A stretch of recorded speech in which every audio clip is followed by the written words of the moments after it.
We intend to offend, we will offend. And if you have a delicate sensibility, click the X button in the corner, or if you're on a Mac, the red button in the left corner. Monty, welcome to the show of offending people. Well, it never happened and I make shit up. So for the last couple of weeks, everyone that has asked for a reading, apparently you're all from Scotland, from Hurley in Scotland. You all live the same lives. It's very metaphysical, because we're all one. And I can't read the Akashic records. I didn't even have a card.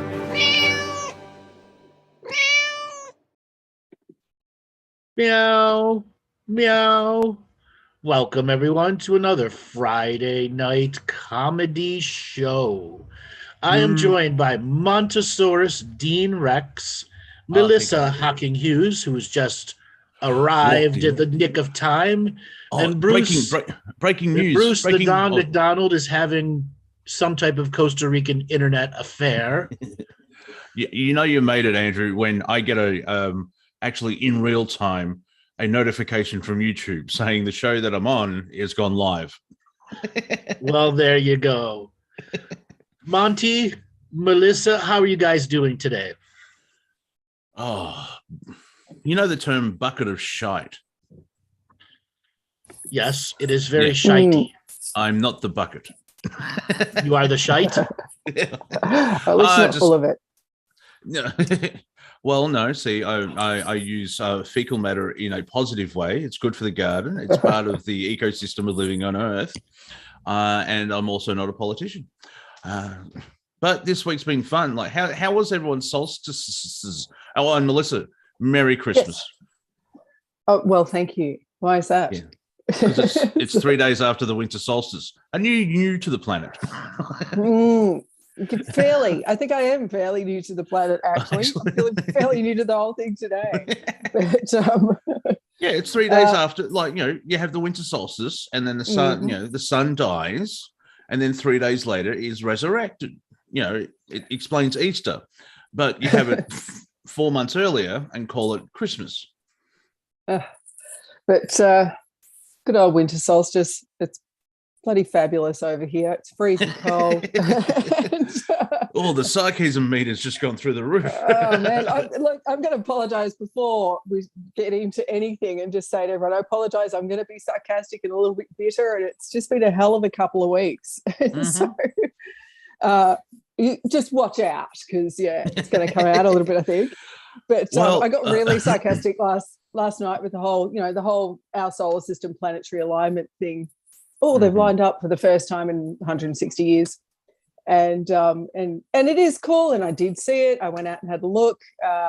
There was so many great not memes, but like graphics going around social media saying, make sure you step outside at blah blah blah and look at the whatever time, and look up at the sky and check out the alignment and all the rest. And there were so many wrong times. Like, people have obviously just grabbed the graphic from someone in New Zealand and stuck it up in the United States, and it's just like, no, look up the correct time if you actually want to see it.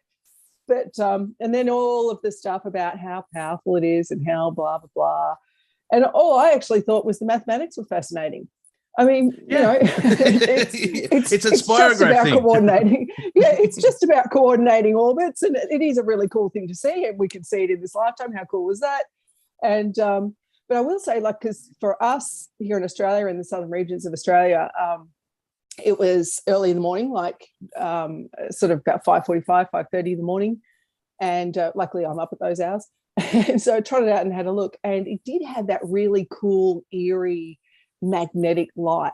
Like the sunrise was that really cool magnetic shifting light that should creep the hell out of you whenever you see that stuff. But it's like Stranger Things 4. Oh my God. But here I am being sarcastic. I was like, it's so powerful. Now's the time to manifest. Now time to, and I've been so silent on social media to stop myself going, oh, come on.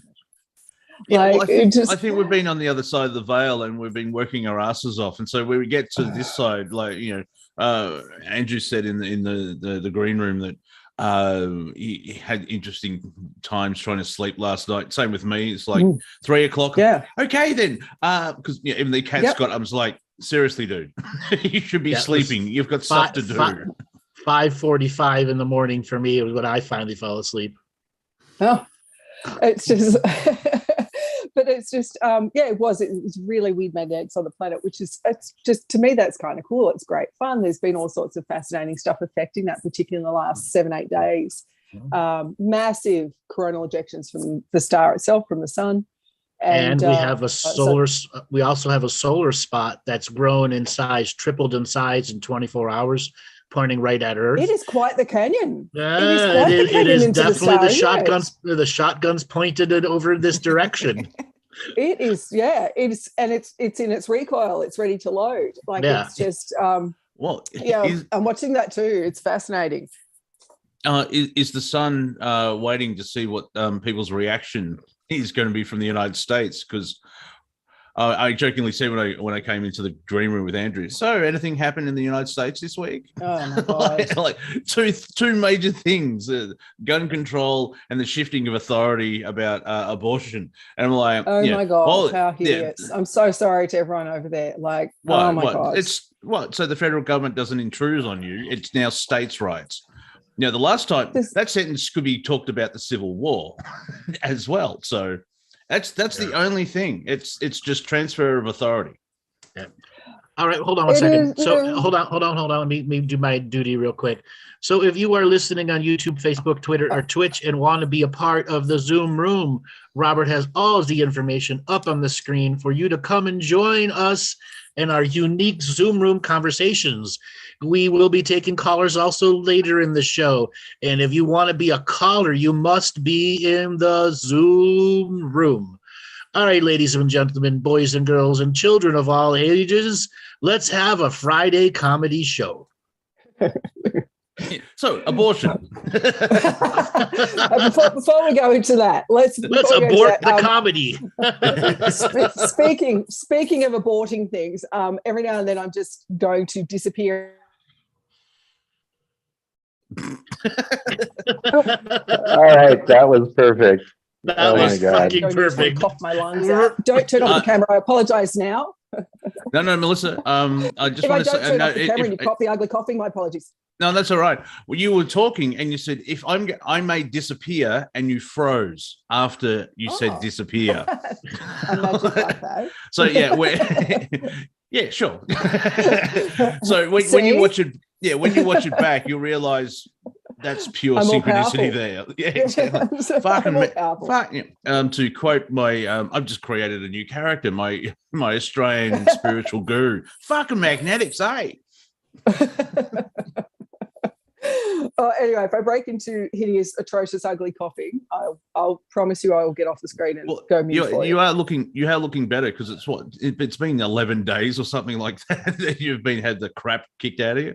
Man, we could fill this show with the crap of what's gone on in the last 10, 11 days for me, and my physical body's really, really copped it. And I've been appallingly unwell, frighteningly unwell. And I've had so many awesome healers come in from all sorts of places to go to war for me, which has been amazing. And thank you, if you're on here listening today, thank you to you for stepping in. People have obviously tuned in and figured out something was the hell going on. And darling, you look marvelous. You look marvelous. Yeah, you look marvelous. And I have a question for you, Melissa. Made my hair go straight. I have a question for you, Melissa, as well. Now, we don't want too much detail, because we are. I think someone's listening to our conversation. I mean, it's being recorded and it's being broadcast worldwide, or Galactic, if you want to get picky. But I had to take my mum to 2 medical appointments, and it was on the same day as my radio show. And we thought, because medical appointments, can you be there at 9 a.m. because we'll see you about 5:30. Yeah. Like cable companies is like, dude, you take too long. However, less than an hour, and I'm just wondering if you helped manifest that, or was it me? Or yeah, because it's just like what Monty's not saying was I was going to take her to these appointments. I didn't finish. Yeah, and the reason I was taking her is because we're accelerating all the annoying crap that has to happen. She needs a certain surgery, she needs blah, blah, blah. Like, and I was going to actually make sure all that happened quickly for her. And then, of course, I absolutely could not regain consciousness to do it. And so, yeah, I had to do it. The whole time I was like, you know, my poor body was just like lying there trying to breathe. I was working on so many other people around the planet. That's the cool thing about what I do. It's not whether or not I'm healthy is almost irrelevant to the healing sessions I do for other people, except that I do them remotely. So, but it was, but yeah, so yes, I did tune in and I did try and crank them up and we got excellent results. Well, no, I'm not talking about like got in the car and drove, got all the green lights. There was no one on the road. Got in there. Show. Yeah, but and no, I'm not jabbed. I know that may be a shock to certain people. Motherfucking soul. Soul's gangster, yo. But I'm not jabbed, and of course you have to be twice jabbed. So when I filled out the form to actually go on, it's like, have you been double jabbed? No. Oh dear. Mum, let's go. And the second time I didn't even fill that out. You got my little yellow sticker. But yeah, less than I think 45 minutes we waited in the waiting room, and then Mum saw it and bang, it's like we're out in an hour and 15 minutes. Like, this is quick. And then last Wednesday, it was like, well, can we do, because I thought it's like, you know, Melissa's probably weaving the magic here. So everything will fall into place. And same thing again. It's like, basically, you know, get to, you know, fill out the form. They don't check or anything. Get my yellow sticker. Get in the elevator. Sit down. Ma, is Mrs. Mum here? I just sat down. So yes, I would just like to say thank you, and it was fun. You're welcome. Instead of having, you know, it's like you. When I help people that with the mental illness and depression and stuff, you have to make a choice, and in a soul like level of choice, I would like to stop doing this, and the battle will continue. Usually, you know, when you make that choice, everything just goes the fuck you will. It's like dunk. Yeah, no. So I do actually add that too. Now it's like, now you have to make a choice. Now there's a slight warning, because when you do make that choice, the problem that you have is going to let you know that you've done the wrong thing. I would like to stop being having anxiety. Oh, it's like, yeah, it's, you know, when you instead of killing a parasite, you send them an email.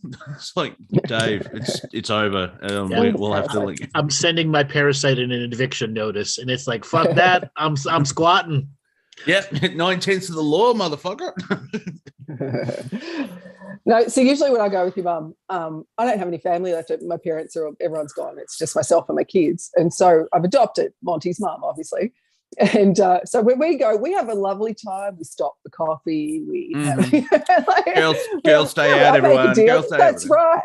Yeah, we see a doctor. That's inconvenient. But then, you know, we have a lovely time. And we have a lovely time. But yeah, I'm sure even your mum loved how fast she got through that waiting room.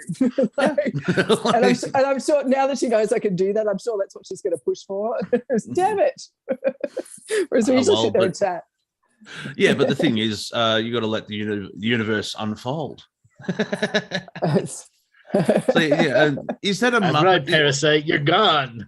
See, that's an actual parasite, isn't it? It's not a muck. It's not Photoshop, and it's not a Muppet or anything, because it's very Muppetish. Like, you know what my host has done. Much to Monty's delight, my two youngest daughters, my identical twins, have started watching Star Wars. And so because yeah, that's right, because Mum is sort of guiding it, we started where you should start at episode 4, right? And we started right, so we've gone through. We're up to someone can finally understand me. So we're now up to, we just watched episode 6. So we've gone 4. Sorry, not 6, 3. We've gone 4, 5, 6, and then we've gone 1, 2, 3. Painful. Yeah, so you're going through chronologically, and 1, 2, and 3 set up 4, 5, 6. You're a writer. You should know this. No? I know that, but you've got to go with the goods first. You've got to go with the best first.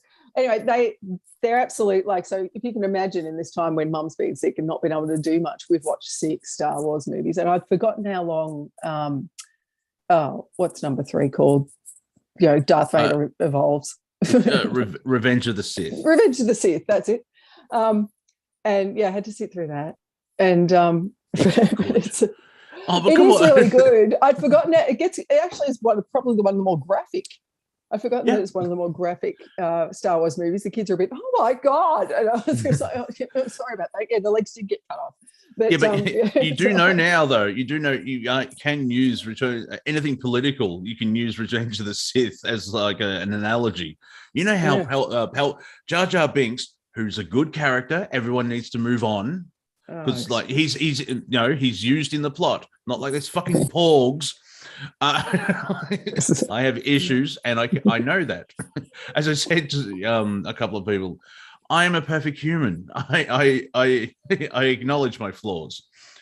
I still have them. I just acknowledge them. But you do this, yes. Just to segue back, the picture of the parasite, you can imagine I've seen so much Star Wars in the last 10 days that I know. The picture of the parasite was, I've been watching Star Wars. Now, I would recommend the next step would be watching the Clone Wars, the animated TV show. The girls want to get into the whole Baby Yoda thing. So bear in mind that we're 9-year-old girls. Yeah, but well, no, they'll enjoy Clone Wars because it's between 2 and 3, and it's kind of made for kids. But as it evolved, there's 6 seasons, or now 7. But when George was part of it, it was 6 seasons.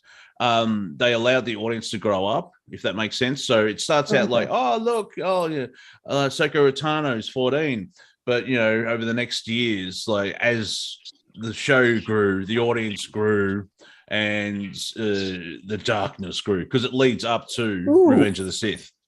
Does a Yoda type race actually exist? I would say somewhere. Well, there's an old drawing of, so it looks like Yoda from India from about 5,000 years ago or something like that. Unless that's me being a prick, being a time traveler, just graffitiing away. Yeah. Well, as I've said many times, there's 10,000 plus different species here, and our planet is full of little people. Okay, and like there's actually like pictures of 2.5 and 3 foot tall people that would regularly live within the Chinese cultures and Vietnamese cultures and pygmy peoples who are even smaller. You can go back to the late 1800s where photography started penetrating into the deeper parts of the Asian countries, and you can see 9 and 10 foot tall people also. Yeah, like Russia. There's early photos of it looks Photoshopped now. That's weird, that Photoshop craze. Have you seen that where they keep a small person small, but the next person, they just make them even bigger? And it's like, wow. But these photos, you couldn't have done that in 1884. All right. For anybody who's out there that's wondering what I'm drinking, I am having unfiltered sake. Ooh, no. and because of the filter, we couldn't see shit. Oh, there it is. There you go. Yes, unfiltered sake. Yesterday, I had a taste for sake, and I went to my local liquor store and I said, "Where is your sake?" And they pointed it to me, and there were like 25 different selections to choose from, which I was very surprised that there were that many selections. But I'm glad I got this. This is a slightly peach-flavored sake. Mm. Ooh, what, they show it to a peach before they sell it, or? No. Peaches in Japan are considered extreme delicacies. Oh, that makes sense. So they basically filter water through peaches, so it's like a peach water, and then that's what they'll use for fermenting it with. Isn't that what Monkey did? If I'm getting my TV show correct. He was oppressive, as the theme song says, but he gets into the peach grove in heaven and eats all, because that's how they stay immortal, is they have a peach or some type of fruit, and you eat one or whatever, but he goes in and eats a whole harvest. That's why he's immortal. That was made, it's a Japanese, it was made in Japan, but it's a Chinese mythology, isn't it? Yes, pure Chinese mythology. Yeah. And it got cancelled because I can't remember them actually making it to India. it begs the question: where the fuck are they walking to? Because China isn't that far from India. You could follow the coast round, and it'll take longer. But actually, you can't follow the coast. It's like impossible. The rocks, the mountains and stuff that are there.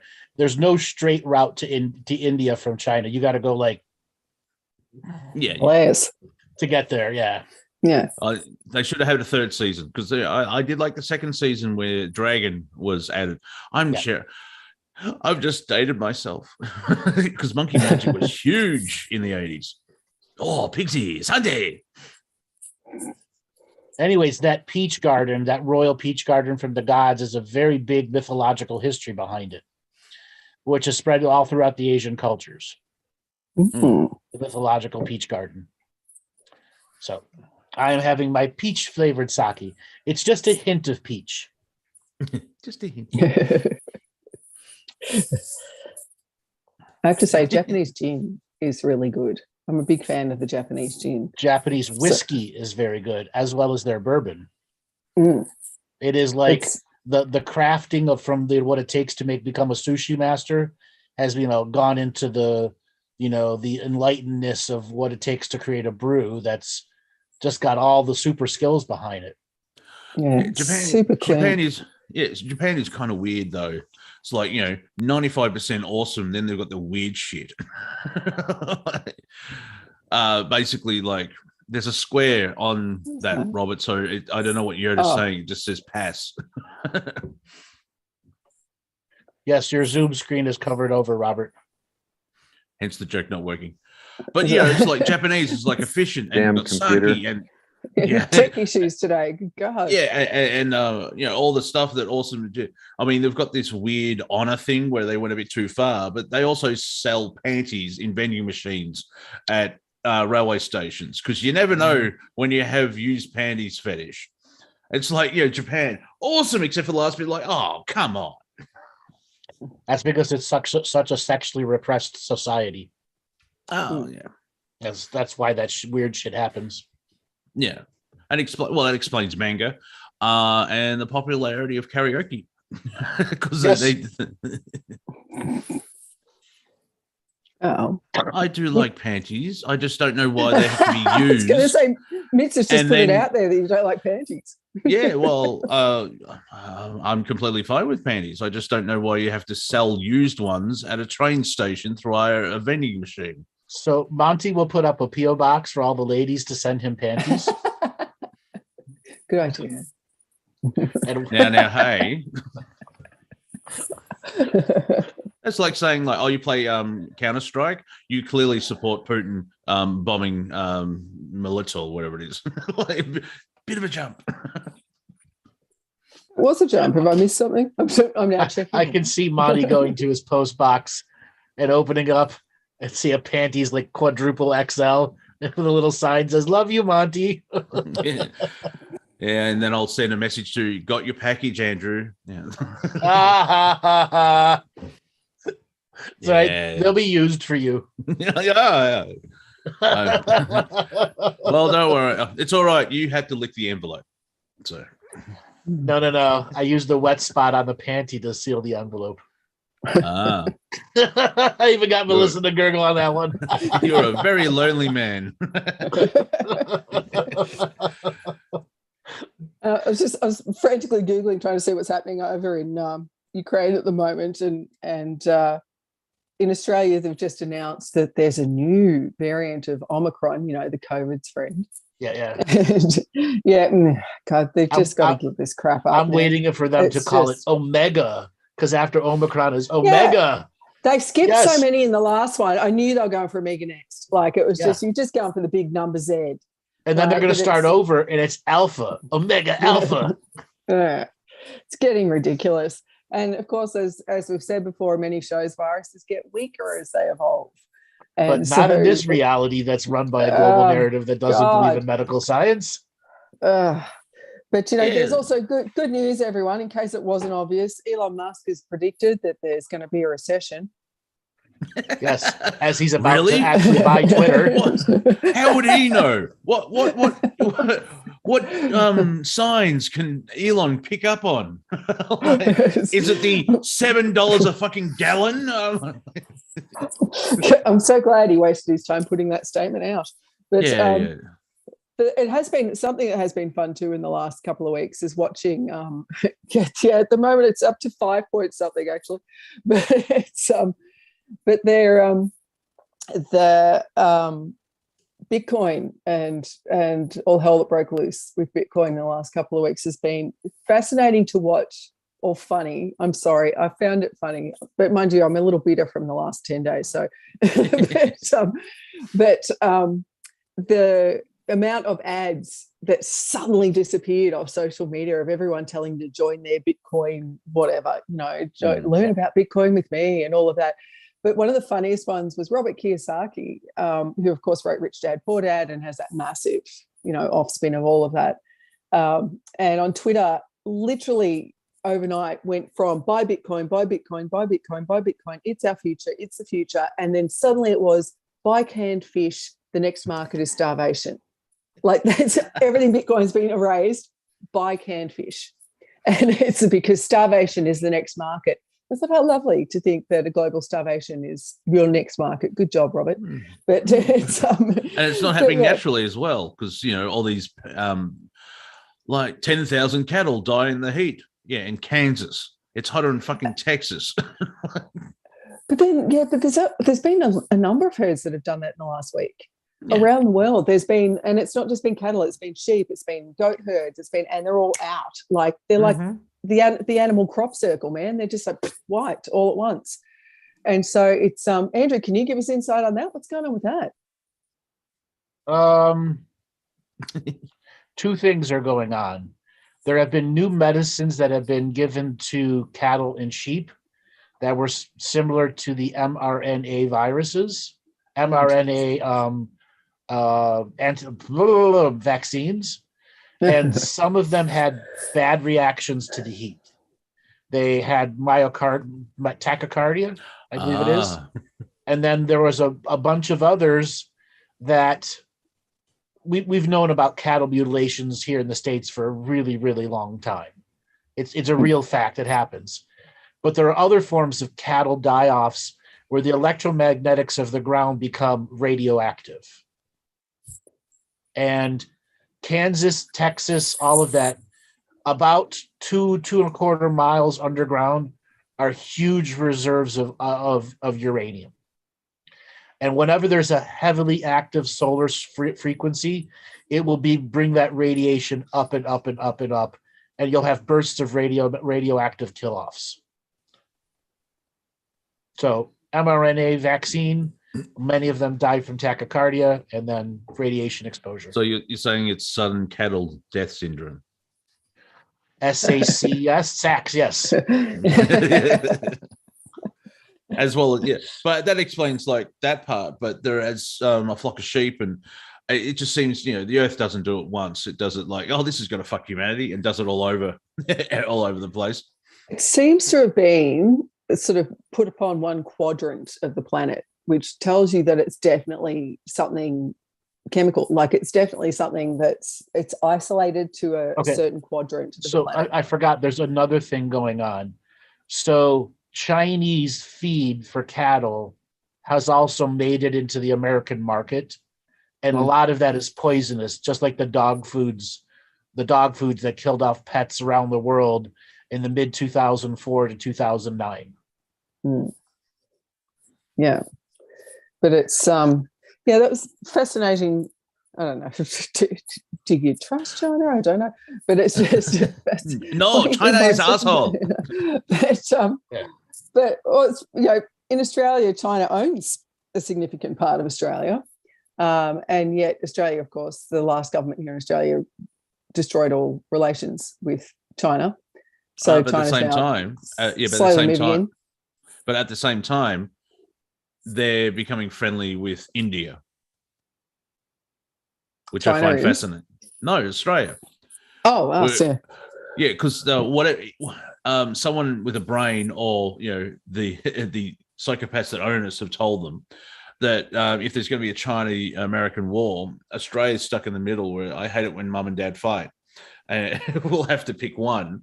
I would say it's probably the United States because they defend us in that respect. However, in sneakily, Australian government's been talking to India, even talking about some military aspect. So, I mean, if China was the only place which would be in people, China and India are very similar in that, you know what I mean? Like, there's a lot of people, but one aren't run by complete vaginas.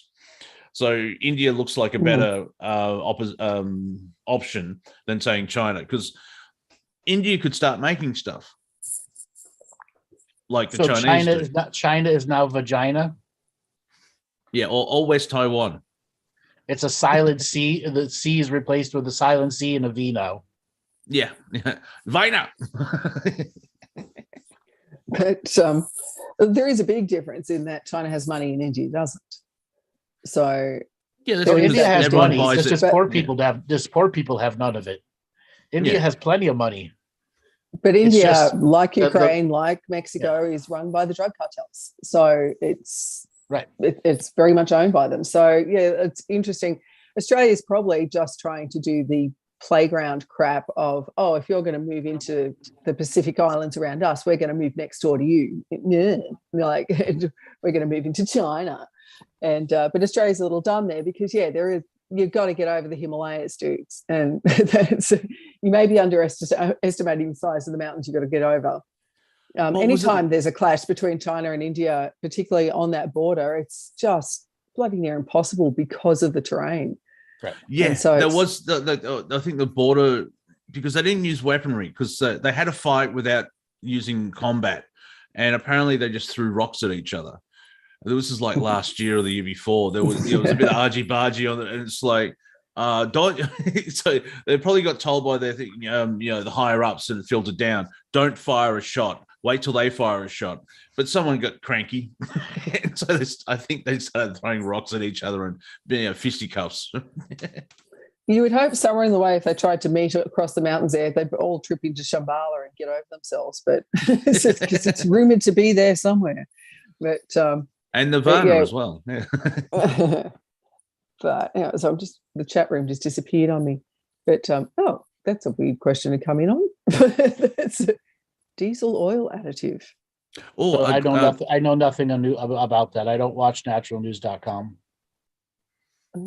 My horoscope app just told me, your day at a glance, you're obscured by thick fog.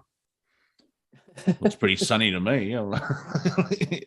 Mind you, the app's running on, I think, New York time. So it's probably from yesterday where I felt a bit cloudy.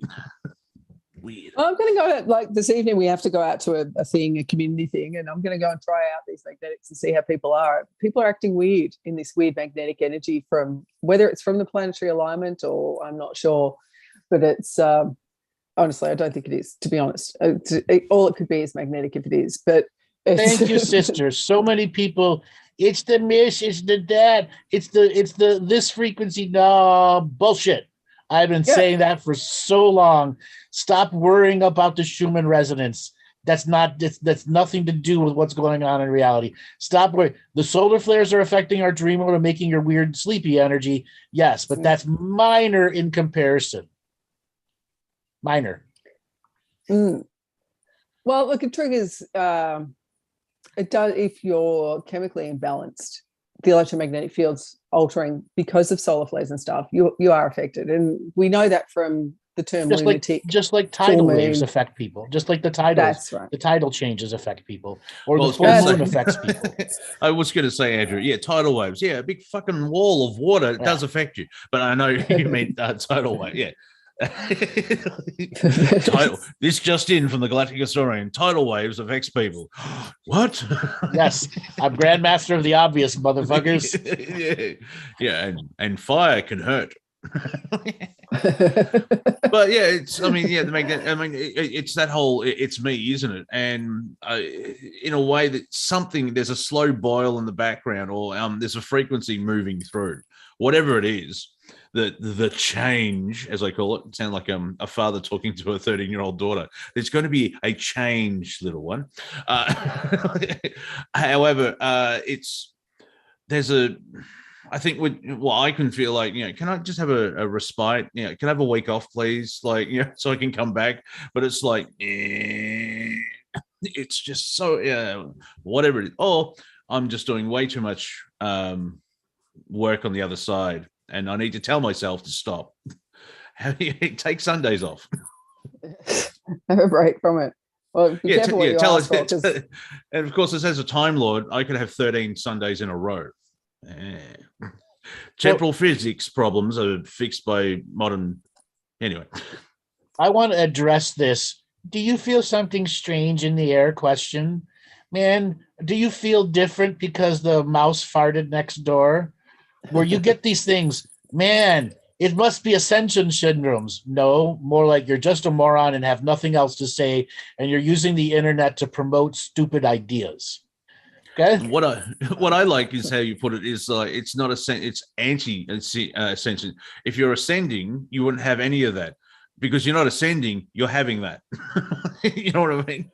Thank you, Monty. And it's all these people, I have ascension sickness. Motherfucker, are you that dumb? Are you that dumb? You have sickness because you're not ascending. That's what that is.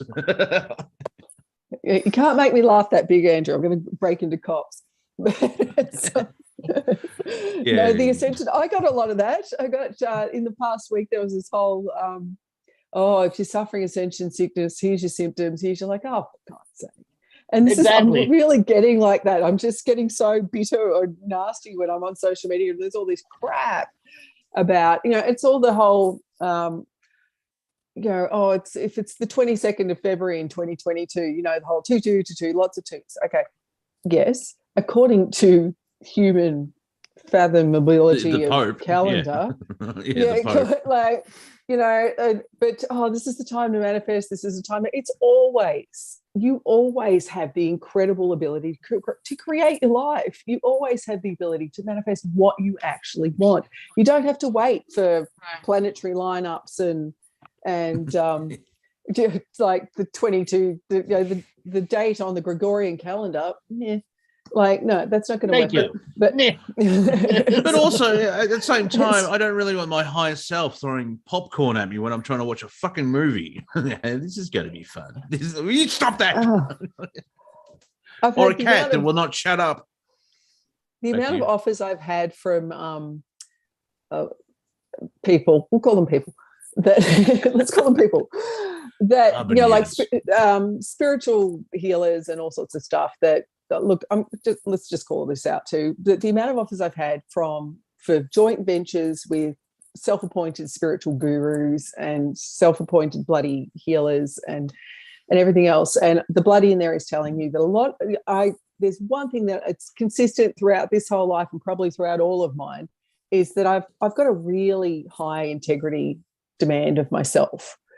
Okay. So if someone's coming in and they're a bloody charlatan, I'm not rude to them. I just don't work with them. I don't have a lot of patience. If they are actually hurting someone that matters to me, I have a little word.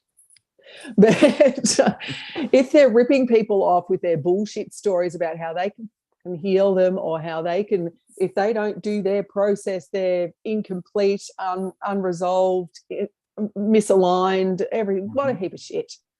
All right. Melissa, have you heard about the morons that are still trying to tell you to get your chakras removed? Chakras removed? I haven't heard of that one. Oh, that started in 2016. That started in 2016. Very popular. 2015, 2016. It was people literally started businesses. They were a nobody the day before and a chakra removal specialist the day after. What the? Yes. Why would you remove a chakra? Because some dumb moron said that your chakras were fake. And all the other people that interviewed one dumb moron believed him. Yeah, it's an overlay and on then your 2 years later, that dumb moron who said chakras were fake is, I may have been wrong. Here in Melbourne a few weeks ago, they had this massive Mind, Body, Spirit Festival, and it's a huge one. It's the biggest one in Australia every year. And the organizers of it are extremely corporate and contacted me and wanted me to speak on their stage. Now, it's an enormous compliment. You cannot speak on this stage unless you're entertaining. Like, there's only two of us that get invited to speak on that stage. Everyone else is musicians and dancers and stuff. And you've got to be able to hold the crowd, and the crowd's moving. There's like 60,000 people there, all the time. And so, and I declined because I just really despise this particular environment. And but the reason I do is because you come across. Is this supposed to be per color instead of pre-color? That's probably someone more wearing a pride flag than chakras, but okay. Let's not open that bag of tricks. Anyway, back to corporatism. The amount of people that it's like when you do this, it goes over 4 days, and it feels like about 6 months in 4 days. It's so exhausting to be a presenter at it, and you have to have a booth where everyone can come and talk to you and all that sort of stuff. And people are so desperate. The audience is so desperate for help that they are unbelievably inappropriate and incredibly rude and extraordinarily demanding.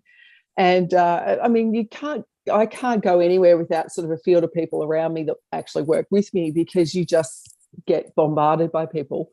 And all of them come at you with like, sorry, I'm starting to laugh at people, but the pranic people come at you with their torches with the crystal taped on the end to clean your chakras.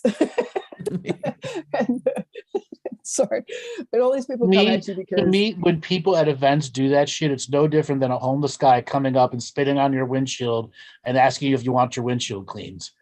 Yes. And I'm sorry if people who have come to my events and wanted to hose me down in their spray, but come on, it is no different than a homeless guy coming up and spitting on your windshield and wiping it off with a dirty fucking squeegee and then expecting you to pay them. But it's just, the beauty is when someone comes up to you at these events and starts screaming at you because how dare you charge for what you do, because God gave you this gift and he didn't charge you for it, and all that usual stuff. And I'm saying that all that usual stuff because I'm sure Andrew cops that all the time too. Oh yeah. And it's just but it's that happens. We started doing like my staff and everyone, we all just started doing tallies of the amount of people that came up with the same stories about how much help I needed, and that if I didn't do this, my aura was contaminated, my blah blah blah, or all the rest. And it's just amazing. And they have all of that crap there that's just is crap, but people are so desperate for help. Like the Carillion photography thing, that drives me a little bit nuts. But man, they make a fortune. And then you have the lady that draws your spirit guide for you, and she's an amazing artist. But because I work and I'm actually working at the thing, I get to see that she only draws 4 characters, and she just rotates them with each person. And it was the same 4 over and over again. Yep. Yeah, she does the same. There's the Native American version. There's there's just, and you watch these people just. But the crowd is where my heart actually goes out to the crowd, because they're there because they're looking, and I love that. Their eyes are opening, which is wonderful. But such a massive percentage, and I'm talking way over 90% of that crowd, is suffering severe depression. Mm-hmm. And it's such a. Did I mention that I didn't go and speak at this one? Yeah, it popped up on my radar. I'm like, oh, that's this weekend. Yeah. The organizer sent me 100 free tickets. I should have given you one, Mont. But I had all sorts of free tickets to get into it and everything for people, which was really generous of the people the organizers. But there was just no way. When I said to them I wouldn't take a booth either, when they said we want you to speak on stage, but you oh no, you have to have an $8,000 booth as well. Which I pay for, and I don't think so. No, the booth thing leaves me cornered, literally. Like if I'm in a booth, people can. I'll have to go next year just to see if anyone knows me from doing this. Like, there, the heathen's here. There he is. Hey, we should go and do a presentation. Let's go and do a presentation. I want to chime in here a second. You're talking about all the people that tell you what's wrong with you. I should have Michelle, my PA, come on one day. Socks. Oh yeah, Michelle, my PA, come on.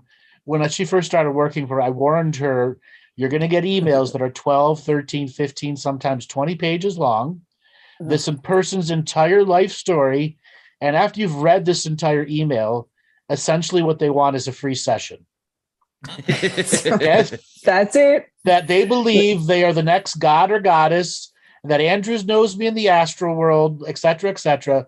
And I go, Michelle, as soon as you see an email that's longer than a page, put it aside and read it later. Okay? Yep. If it's in all caps, put it to the end of the day. Okay? So for all you people out there who have sent me full-on life stories, I don't read them. I stopped reading the full-on life stories in 2013 because if you're going to know me, guess what? I don't know you, this Andrew. That's the whole point of being in this reality. The few handful of people I do get premonitions about, they don't come to me through the internet. They come to me physically. Okay? No. Let me tell you exactly. And then the people that Andrew is an ethereal rape. He's been ethereal raping me for 47 years. I'm 48 years old. Okay? Oh, I'm everyone's life. Oh, I'm Yeah. everyone's soulmate and God. twin flame. And You've heard the thank God I term found golden, the term golden child? It's a great That movie. four times, people have wanted to have the golden child. Okay? It's like in the 80s. Like Another woman sent I me just a want- ring because she had already Oh. married me in the astral world. Okay? I've got that. I've been sent the engagement rings because we're already married. Yes, in And, the astral yeah. world, full on fantasy. Yes. Mm. Okay. And then there's the super crazy. I hate everything you do. You're the absolute worst. I'll never pay for a session. Here's my money. It reminds me. I There's a just want Mitch guitarist. to know that she's not working. Mitch, you're not going to work for Andrew. You're working for me. But it's but yeah, she's I have the rule in our office. If it's over 300 words, don't read it. That's my email. my rule. That's my rule to if it's over Michelle. 300 words, no, Yeah. don't put yourself through that. And If you want to test a psychic, you don't give them any, like if you're saying, oh, I'm thinking of the letter W. Oh, Wilbur. Yeah, it's Wilbur. And there was a type of car. He used to drive a Hyundai. Yeah, Wilbur and the Hyundai. You know what I mean? It's like, if you send your entire life story to Andrew, how can you prove? Like, and guess what Andrew does in a session? He reads your Akashic record of your fucking lifetime. Right. Actually, the truth you don't know. Okay. Yeah. And then you get the ones that are truly crazy. Crazy. I've told you guys about my emergency button, my security button. It's different. I don't do in-person sessions anymore. I stopped that a while ago. Even though it's just like no more. It's just not worth it for me. It's not worth it for me to do in-person sessions anymore. Okay, just for my own physical well-being, not worth doing it. So then we get the super crazy ones, and like sometimes Michelle, and this is for anyone that's out there. If you're trying to get a session with Michelle, if you use more than 3 different emails to try to get a session, something's wrong with you. If you're using 4 or 5 different emails and then complain that you never gotten back to, the issue is you. So if you contact the website and Michelle contacts you back and you contact her with another email and then she contacts that email and you contact her with another email, the issue is with you. Okay? Okay? Why do you need 4 emails? Because they're fucking paranoid as fuck. Or they will only do a landline call. Why? Yeah. I mean, the landline's not being listened to? I mean, the Akashic record, everything's recorded if you want to be pedantic about it. Okay. I've got like 3 or 4 emails, but the thing is, like, if I email Andrew, you stay with the same fucking email. Right. It's not that hard. Like, true, yeah. What? It is okay to have 4 emails, but if you're trying to have a conversation, you use 4 emails to have a conversation with one person. Exactly. That's a bit crazy. You're stupid. And then there's the one that will only do it via phone call. Won't use the website to enter their credit card detail and will only give the numbers direct, her credit card numbers direct to Michelle. a whole different level of what the fuck. Yeah, I don't want to use the internet because, like, the and- information travels along wires and they could be exposed. So let's use a phone where the information travels down some wires and can be exposed. And many of them call from overseas, and they'll call Michelle 2 or 3 o'clock in the morning when she's sleeping. And then when she gets up and starts her day, she answers back, which is their middle of the night. And then the person complains, "You didn't get back to me in time." In time? Yes. This And then exactly. I know you know this. And then the last don't want ones to sound too sarcastic. So are the super desperate. I have to have a session with him right now, and only right now. See, I'm that's sorry, God. he has a schedule. Yeah, that's God trying to log on to his MySpace account. Oh, what is it again? Right now. Has to be right now. Yeah. I'm in desperate need to help me right now. Skip everyone else that's on the waiting list. I'm more important. And that usually is followed up from another email address with the full life story. Yes. and using spirituality is like, well, everything is now. And I can be a prick about certain things. It's like, I need you to help me now, but it's always now. What? that now's now. Well, when is that scene in Spaceballs where they're looking at the movie to trying to move the forward? You have to see, after all the Star Wars stuff, watch Spaceballs and you'll get it. It's hilarious. I think I've seen it, but I can't go to the scene. The scene is like the Dark Helmet, played by Rick Moranis, brilliant, is talking to his second in command, Colonel Sanders. They use the chicken joke, and it comes out of nowhere. It's brilliant. And which clones that? But to find the hero of the piece is called Lone Star, and to find Lone Star, they get Spaceballs the movie. The video has been released as you're watching it in the cinema. And so the two guys are watching the film and they catch up to where they're actually in the film. So they catch up to the film, the film. When is this? This is now. Well, what about then? That's back there. But I just realized it's a spiritual moment in Spaceballs. I'll have to watch it again. And then the last thing is the people who are technically inept. Oh, well, yeah. Now, I have eternal patience. I have eternal patience. They can't be bothered to turn on Zoom and try it. No one tells you that part of this job as a phenomenal healer and everything else that I do is coaching people on how to unmute and how to how to hit the record button. Yeah. That's right. And it's just so I have eternal patience. Will you send me the recording? No, you can record it yourself. I have a cutoff. I have a cutoff. If I can't coach them into unmuting and recording in 10 minutes, I cut it off. It used to be like 15, 18 minutes, no more. 10 minutes. If I can't coach you in 10 minutes, you cut off. Reschedule the session, figure it out. Yeah, that's I do it nicely. I do say we're going to reschedule this because I'm about to kill you. I'm so frustrated that this is not going to happen anyway. But but well, Mitz knows occasionally she just said I'm too lovely. I will go overtime when I'm I do go overtime when I'm chatting to someone and they need that help or they need that guidance, and I've got the space to do it. So I'm not that mean, everyone. You also like to chat to. You like to chat to people that you love because, like, how many times we're over at Mum's? Oh, I have to go. An hour and a half later, bye. And in my head, I'm going, there goes my lunch break. There goes, okay. It's like in my head, my schedule's losing things while I'm sitting there listening to whatever dilemma's gone on. But it's but then I love doing it, so I don't mind. Oh, yeah. The text the thought hasn't left my head. Like, why? You've been given a gift from God. Why do you charge? Because God also gave me a fucking stomach and a colon.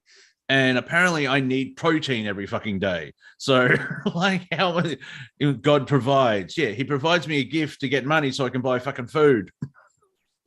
Well, I actually had, in amongst all that was going on in the last 10 days or whatever, I had a great friend who's an amazing and very unique healer. I don't know anyone else on the planet that does what she does. And so when she called me and said, I need to work on you, what the hell's going on? I said, oh, great. Now, last time I spoke to her, she FaceTimed with me, it was ages ago. She FaceTimed with me. This time she said, okay, I'll send you my Zoom links. And you go, and I'm thinking, because she's an older lady, and I'm like, oh no, like, so I'm going to send you my Zoom links. And so finally, like, I'm just like, oh no, I'm going to have to coach her through her own Zoom session. Like, she's and I did, but she was working on me, so I was like trying to be really patient with it. I would have cut her off, Andrew, I swear. She hit the cut off about 6 times over. And then at one stage, I was like, writing out all these notes and everything, and I thought the session was over. And I've looked up at the screen and she's staring straight at me, and I've just gone, oh! and I said, do you know how to turn Zoom off? No. It's like with my mum, she's like, oh, can you help me with the DVD player? Okay, why? Oh, it doesn't. You operated a VCR. The DVD's easier than the fucking VCR.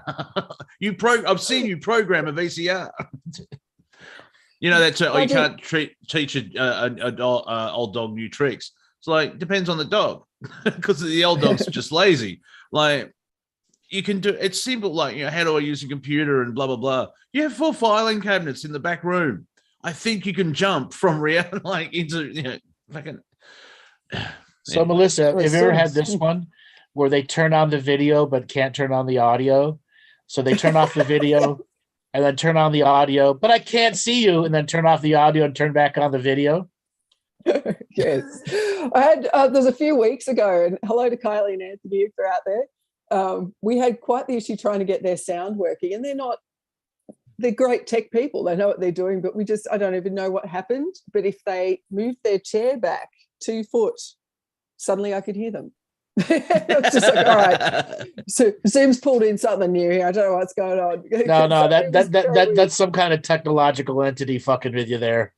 Yeah, that is because then you get the people that you can't get a hold of them. You finally start the session. They're nervous. You relax them, and then their internet drops. Yeah.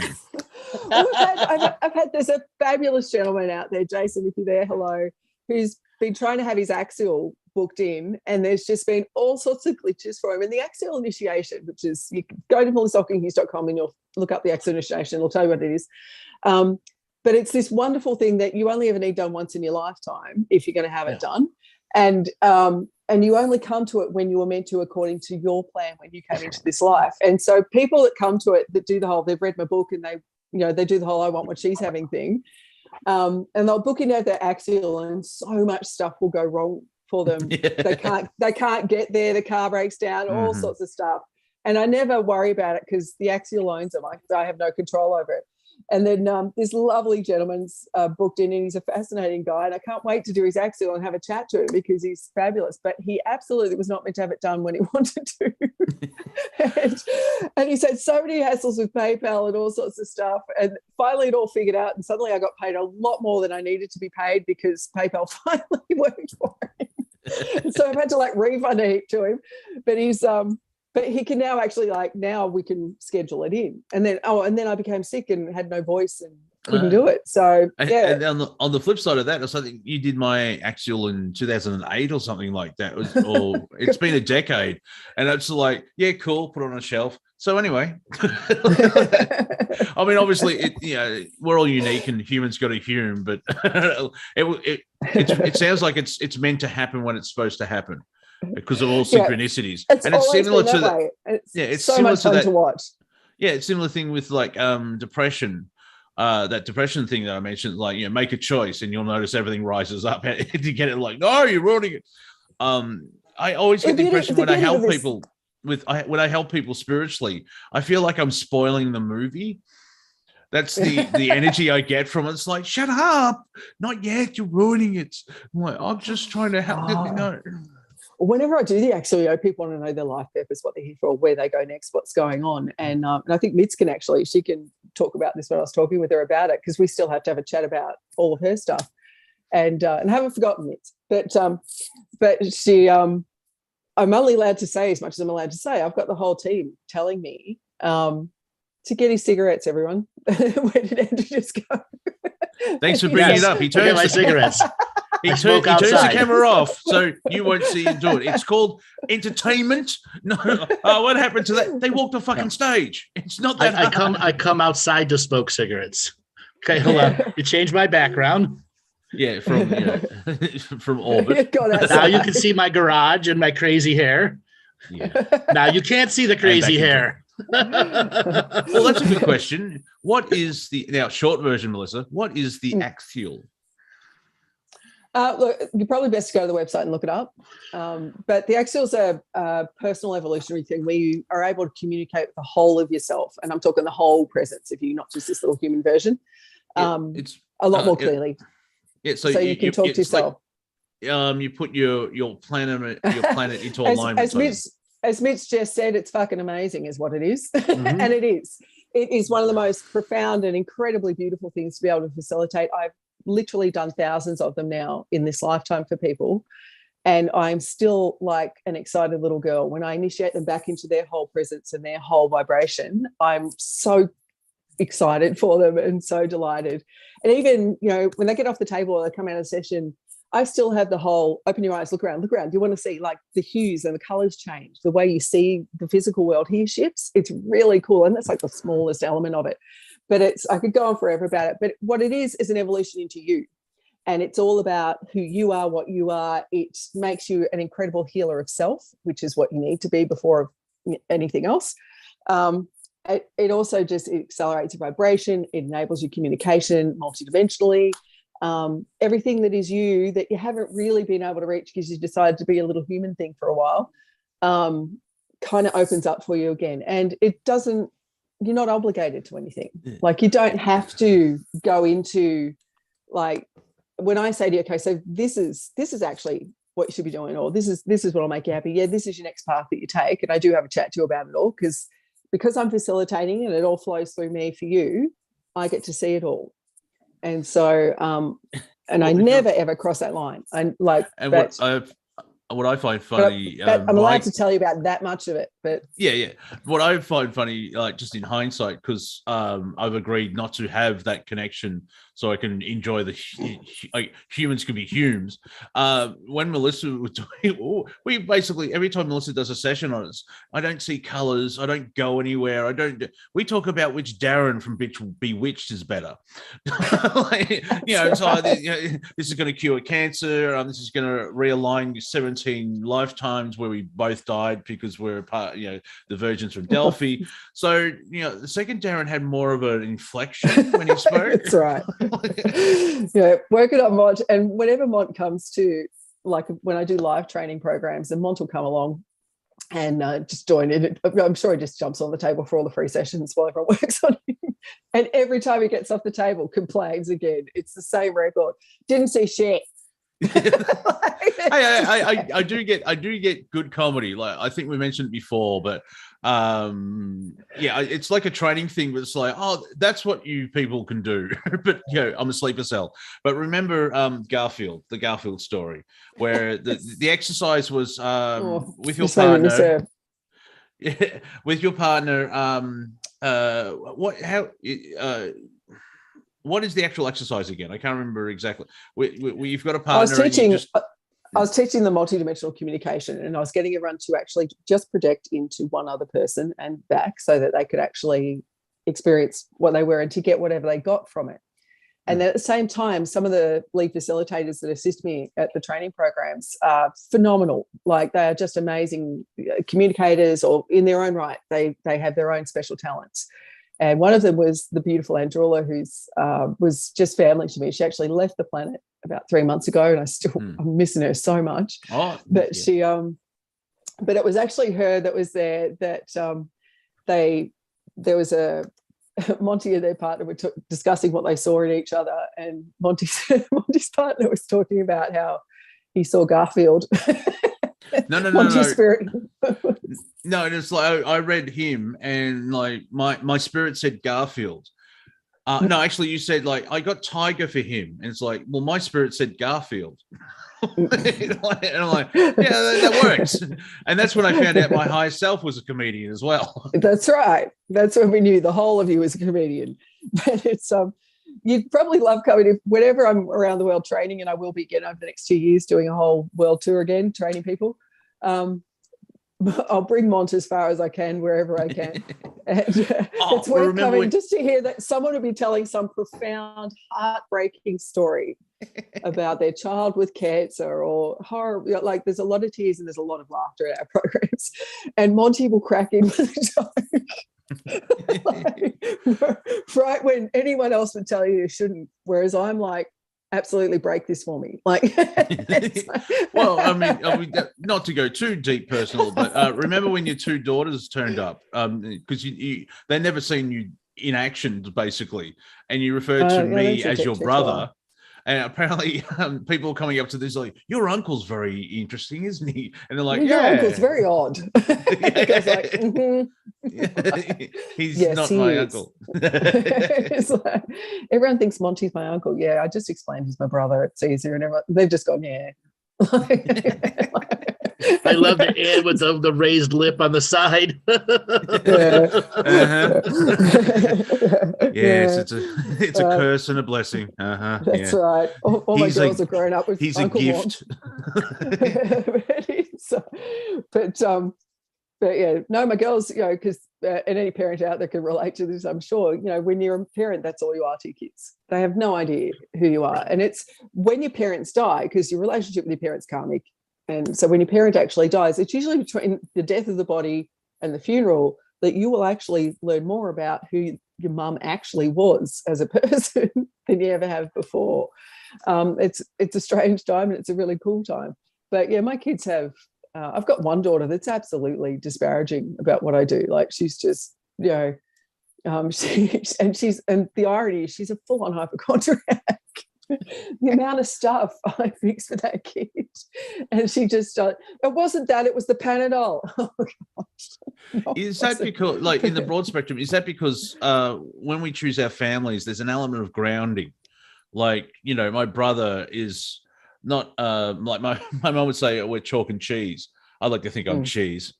That means he's chalk. But it's interesting the family you're in. Like, I'm sure, Andrew, like you've mentioned where, the Galactic historian, what are the family members like? Yeah, whatever. Go mow the lawn. Exactly. Go mow the lawn. Yeah. I just had a powerful healing session on someone. Did you mow the lawn yet? No. That's wonderful, Booba. Can you go fucking do the lawn now?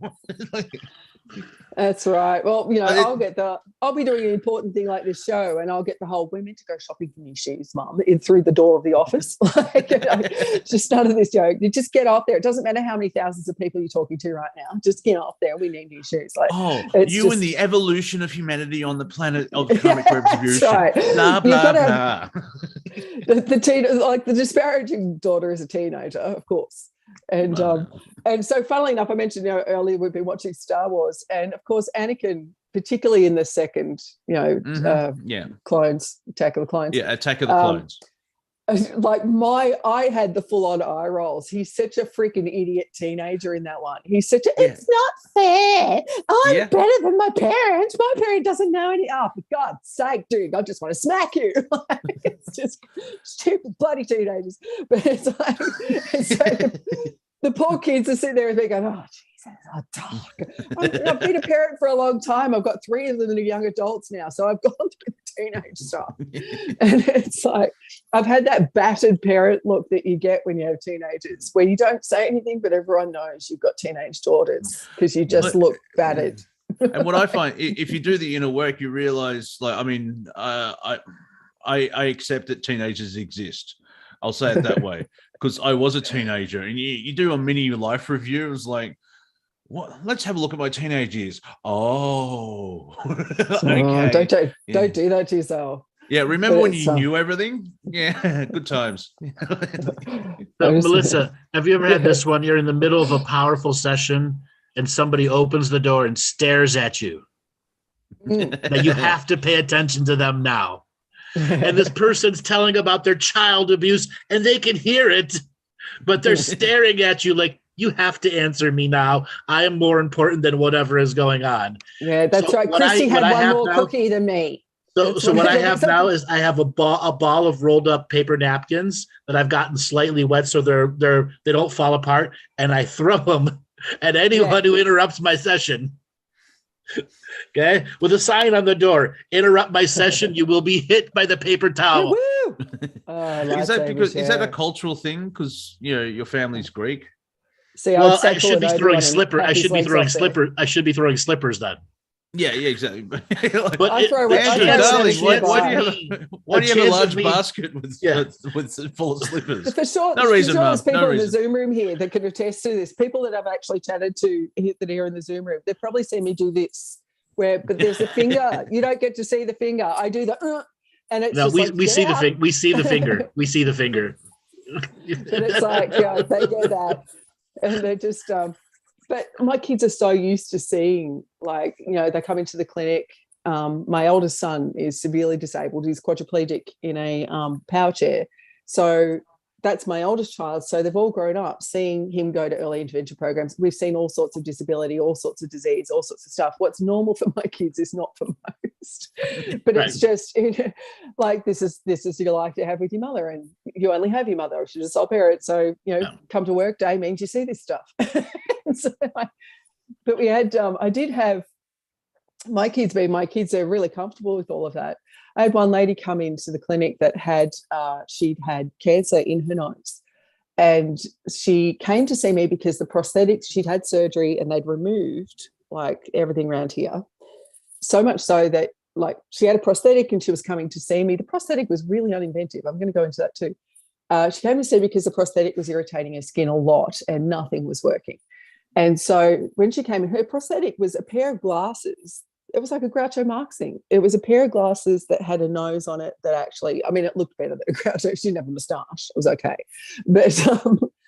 But when she came into the clinic, I was sitting in let me just step out of the retreat, which is our waiting area, which is awesome, by the way. You'd love it. But into reception. The receptionist in my clinic, for some reason, I don't know if it's the chair or what, they're always bloody pregnant. They just keep getting pregnant. I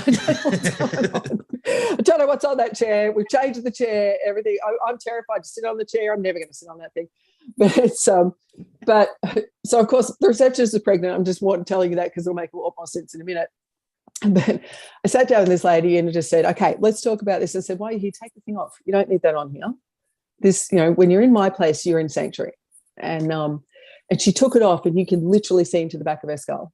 You could see into the back of her throat, really, really graphic. Okay. And I'm just like, okay. So anyway, blah, blah, I'm filling in the chart, top surgeons he's worked on, all that sort of stuff. And I looked up to reception to see the receptionist and one of the facilitators both in bins.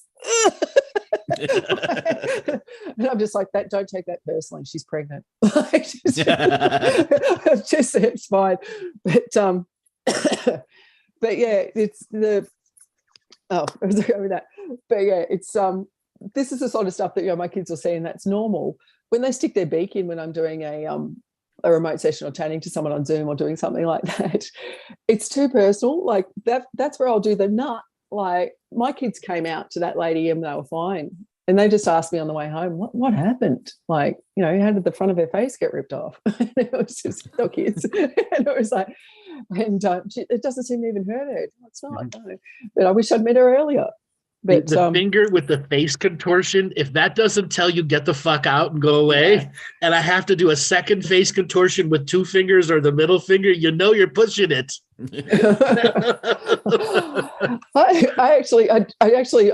I don't flip the bird at them, but if they're pushing, they'll get the flick of the hand. Seriously. At this point, no one. If you get the finger first, you get the wet towel second. I've had conversations with Andrew where we're just talking about which it's like, yeah, but the second episode, maybe I'm on the phone. So what we need, yes, because they'll scream across the house. Yeah. It's like with my cat Scoff Chops. It's like, oh, she's really loud. Yes, I've fucking told you for a year. She's done this every day for 5 years. Yeah, wow, your cat's really loud. Oh, she's worked on that, guy. She's trained those vocal cords up. She's got more volume now than she's ever had. Yeah. And then when you scratch her, there's this, quiet. I can hear it's like you can hear Pluto revolving. It's that quiet. That I can get like this little purr going.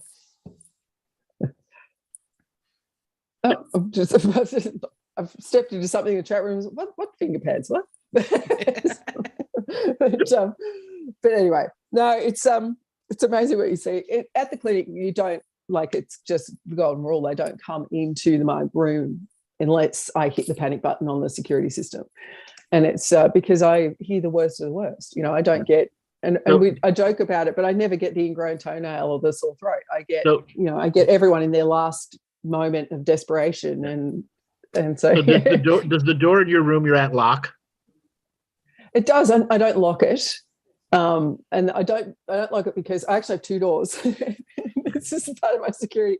So there's like the wall, there's a door here. No, in the room you're in now. Does that door lock? Yes. Yeah, it does. Lock it. But see what happens. I learned full panic. The door, because the closed door means they just knock louder, and then knock louder. They can't get in. And then they turn the knob. That's a great one. Can't open it up, no. Because there's no response whatsoever. Well, at the clinic, after I had one of the absolute crazies come in who decided I was his life partner and all the rest, and he was quite dangerous and very, very clever. He was full on schizoid. He was fascinating. And he was very, very clever because we already knew that he was pretty dangerous. And so I was never to be left alone in a room with him. And he was part of a study that I was doing with a team of psychiatrists. It was actually really cool. Everyone research on that one. But he was by far the most dangerous that I was working on. And he decided I was his life partner, and as long as we could have sex 7 or 8 times a day, everything will be fine. And it was just like, okay, this is going to be fun. And so, like, yeah, dude, I work for a living. And that's not the work I do. I have things to do. But he was the one that maybe put the second door in as well on the actual treatment room, because he became really violent. I ended up using the treatment table as a weapon. I had to actually pick the table up, and it was a full-on battle. And I hit the panic button, but he had actually come in and locked the doors. I don't know. I still don't know. And bear in mind where I've come from, military training, all that sort of stuff. And that was damn clever that he managed to pull that off without me seeing it. And it was just, it wasn't till I looked at the secondary door and saw it was locked too. And they had those twist locks, which they didn't release with a handle. And so you had got to fiddle to get, even that pause, he could have grabbed me. So the battle was on in the treatment room. And eventually, obviously, there was a lot of noise because I've picked up a goddamn treatment table and have tried to wrap it around him. And so there's a lot of noise and stuff. And finally, I hear one of the staff at the door just going, "Mel, can we come in?" It's like, obviously, yes, God damn it. the rule is so much that you don't interrupt, that they were terrified to actually help and everything. But then the door exploded open and the police ran in. But it was because I think I told you guys that right next door the ambulance station's there, so the first responders are in like that. They literally run in from the next door, and so they got in. But oh my God, that was a hell of a battle. I was quite bad. I had quite the bruising and stuff from that guy. But it went from healing session to survival mode. Yeah. So the second door was why I needed that second door. If I'd had the second door, I could have got out. And I've had my house broken into multiple times. I had to have a gun. Okay. Quite literally. I mean, people don't realize that part. Why are people breaking into your house? Because they figured out where you lived, what's going on, what your schedule is like. They're full on stalking you. Oh, and what do they want? They want you to heal them right there on the spot. I've got some beauty stalkers at the moment. Seriously, dude, if you have to stalk me, I don't want to see you. Like don't. Right. Stalking. I don't understand the mentality of stalking at all. I just don't get it. I don't understand how someone crosses that line and thinks that behavior is right. Control. And so, it's an element of control. It's like, I want this, and so therefore it's that obsessive behavior. Bloody hell. Yeah, and well, I mean, It's just- not everyone's a stalker, but you can see a lot of people, obviously, when they come to you to heal, there's elements of it where it's, instead of trying to control everything in the universe so everything can go right and nothing will go wrong and you'll be safe, you get to the point where the opposite is like, whatever will be, and you just go with it. It's holding on, trying to swim upstream instead of letting you flow with the stream in that respect. That's obviously, I mean, I jokingly say I'm a passive stalker. I let you come to me, and I stole that from Eddie Izzard. It's like, you know, I'm a passive researcher. If I'm channel surfing, he said channel surfing, and then there's a documentary on whales. I watched that. Well, got like a local man is, I'll call him a man. He's irritating the crap out of me, but he's become a mild stalker, and he's had the warning from me to stay away. I've actually had to report him to police just recently because he started following me in the car. But and I was saying, it was frustrating saying to friends the other day, like, this guy just will not go off. Like, he's driving me nuts, and he's just some idiot. Like, it's not dangerous. It's just irritating. And it took someone to say, like, he said, one of my friends said, he must be like, so he's like full on attracted to you. And I said, no, I don't know what his obsession is. And my oldest daughter's gone, yeah, he's super attracted to Mom. Like, yes. Usually that's what it is. Usually that's what it is.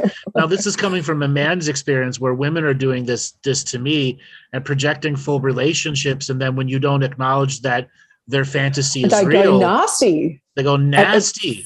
Nasty. Yeah, that happens with men with me too. Actually, with women too. Actually, I've had a few women have gone that way. But they become obsessed, and then when you don't respond the way they think, they become vicious. Right. And it's all in their head. It hasn't happened at all with me at all. It's absolutely, oh my God. And my heart, like, I'll actually work on them. I don't know what you do, but I actually will send in a remote healing session. I've got to help this person get past this. It all depends on the type of projections that are coming at me. Oh, if it's a practice, somebody who knows what they're doing, I will bitch slap them hard. And I will make sure that they feel it for the next 20 to 30 days, that you don't enter my frequency without my permission, period. And if it's a really unpracticed obsession, I treat it with patience and an acknowledgement that you can't enter my space without my permission. And then I slowly push them farther and farther away with light that they can't absorb. Yeah. Okay? Yeah, that's pretty much the session they get from me. You push away ever so gently, with mild benefits. You know, I give them a healing session as they go. I don't do that. No, I stopped doing that. I stopped doing that. I still have hope that they'll rise and be a bit better for themselves. The love for me, the love of sending the light is enough. Anything more is still a level of attachment to them that they can hold on to. In my experience, I have to take all the attachment. I have to take all the attachment away. Yeah, I don't get any of this. Bitch thing. If I do that as a woman, the reaction from men is immediately even more aggressive. Yeah, well, I'm talking people that are doing truly nasty things and are practiced at doing nasty things. I make it very apparent that I'm better than them at doing this, and that you will feel it for weeks and weeks and weeks and weeks. Yeah, I don't get much. It usually has to do with a bout of shits that won't go away. I don't think it doesn't really happen to me that much, and hopefully I'm not tempting fate. However, I think it's because I'm a spiritual comedian metalhead, and those three genres mixed together, it's a very unique set. And so usually one will cancel out the other two. You're into spiritual. Yeah, I listen to Slayer. Okay, bye. Or vice versa. And so it's fun being I'm a lazy time lord, a sleepy wizard. I hide in plain sight. It sucks to date though, because I need to find a spiritual comedian metalhead. It's a small club and no one's in it. Right. Try being me. It sucks to date also. Yeah, I know. So what, you hang out at librarian conventions or? So what do you do for a living? Yeah, nothing. I just go on online every now and then they know who you are. Do you read Ever Me all the time? No, I don't actually. Doesn't work that way. I'm also a human. I need a hume. Yeah. So actually, I did have a thought. Like, Hold on. I want to answer a question. Edelyn, do I attract toxic women? No. They're attracted to me. They believe I can fix them, or they're perfect and don't need fixing, and I'm the perfect person for them. Now, I can find a toxic person pretty much right away. It all depends on what their intentions are initially. Okay? Because a lot of people can delude themselves into a truth. And when it's a truth, it's very hard to detect a truth they believe in, even though it's not real. Okay? And then when it comes to dating in general, trying to explain what it is I do to somebody that has no understanding of it, it's you be as vague as possible. Okay? Yeah. It's like trying to, so what's happening in the world? And I jokingly say to Andrew, and he agrees, don't open with baby raping lizard wizards. Yes. Start with the money and then work your way up. So, but I just saw. Hang. No, so I'm sorry, I just missed who actually asked that. Oh, Sarah. Yes. Well, I used to. Sarah just asked Andrew and Melissa, do you ever have trouble turning the skills off? I was born with this like Andrew was, and so I came in without any filters. So as a child, I ended up being really badly abused in my family because I spoke everything I saw. Like I just, and I spoke truth. And people don't want to hear that. And they certainly do want to hear it from some little 4-year-old. But it took me quite a while to develop filters and tools, if you like, which is how I teach it, but to actually start shutting stuff out, because I used to see way too much when I met a person. I could be driving the car and I could see a man outside of primary school and I knew he was a pedophile and I knew exactly what child he was targeting. And this was information I didn't need. I was just driving past. So yeah, there was filters like that. It was never like that for me. I could turn it on and turn it off at will, because part of my early childhood development with it was I had to learn to live in both worlds without competition and allow Andrew to be Andrew, and Andrew with the skills on or off. There is no separation, but to be human means you can't be exposed to all the information. There's no point in being human. So having developed early skills, when I started doing mega amounts of sessions, 20, 30, 40 in a week, month after month after month, I was so jacked up on skills. Like when I was dating somebody, they'd ask a question, an innocent question, and I go, and then it got into a habit pattern of constantly asking questions, and the skill was always there. And when you ask a question, when you're jacked up in session for months and months in a row, you just flow right into it. Like you said, there's no filters there until I would say, hey, you got to stop asking the questions. You just got to treat me as a regular human being. Stop putting me up on the pedestal. There are times that I don't want to do that stuff. And I tell all the off-worlders and that go the fuck away. Let me just be, okay? Book an appointment. No, there's a procedure here. I've always been really good about the protective stuff and everything. But so when there was things that I just never, like the stuff that just doesn't sit well with me, the whole grounding stuff and the whole, you need to protect yourself. And then, of course, when I first came out of the healing closet, I was speaking at Mind Body Spirit festivals and at those sort of things, and I was meeting every man and his dog that was telling me what was wrong with me and how I was incomplete and how I wasn't, and all this other stuff. And I very early on learned that it was such an amazing gift to be able to see through that crap. Like I really could have gone down the wrong road and ended up, I wish there was a better word for this, but kind of contaminated in my role in this life if I'd taken on the crap of everyone else. That very quickly, like as soon as word got out around the world, and we're talking big names around the world that heard, there's this young woman in Australia, it's back in the day, obviously, young woman in Australia is doing this thing. And we're talking people like Wayne Dyer and Deepak Chopra and people like that. And actually Deepak gave me some really good advice. He was very good at, I said, do you know anyone that's working in this sort of frequency level that's actually doing that? And he said, I know people, but I can't recommend anyone. He was really honest about the fact that he knew a couple of people, but he wouldn't have recommended them. And I got in touch with them anyway because I'm thinking, all right, let's see what they're doing, and found out that one of them was a complete charlatan. He'd stolen everything that he was doing from the woman that taught it to him, and then he completely destroyed her life so that she couldn't challenge him because he wanted to be the guru on the pedestal. And he's still out there, jerk off. And then there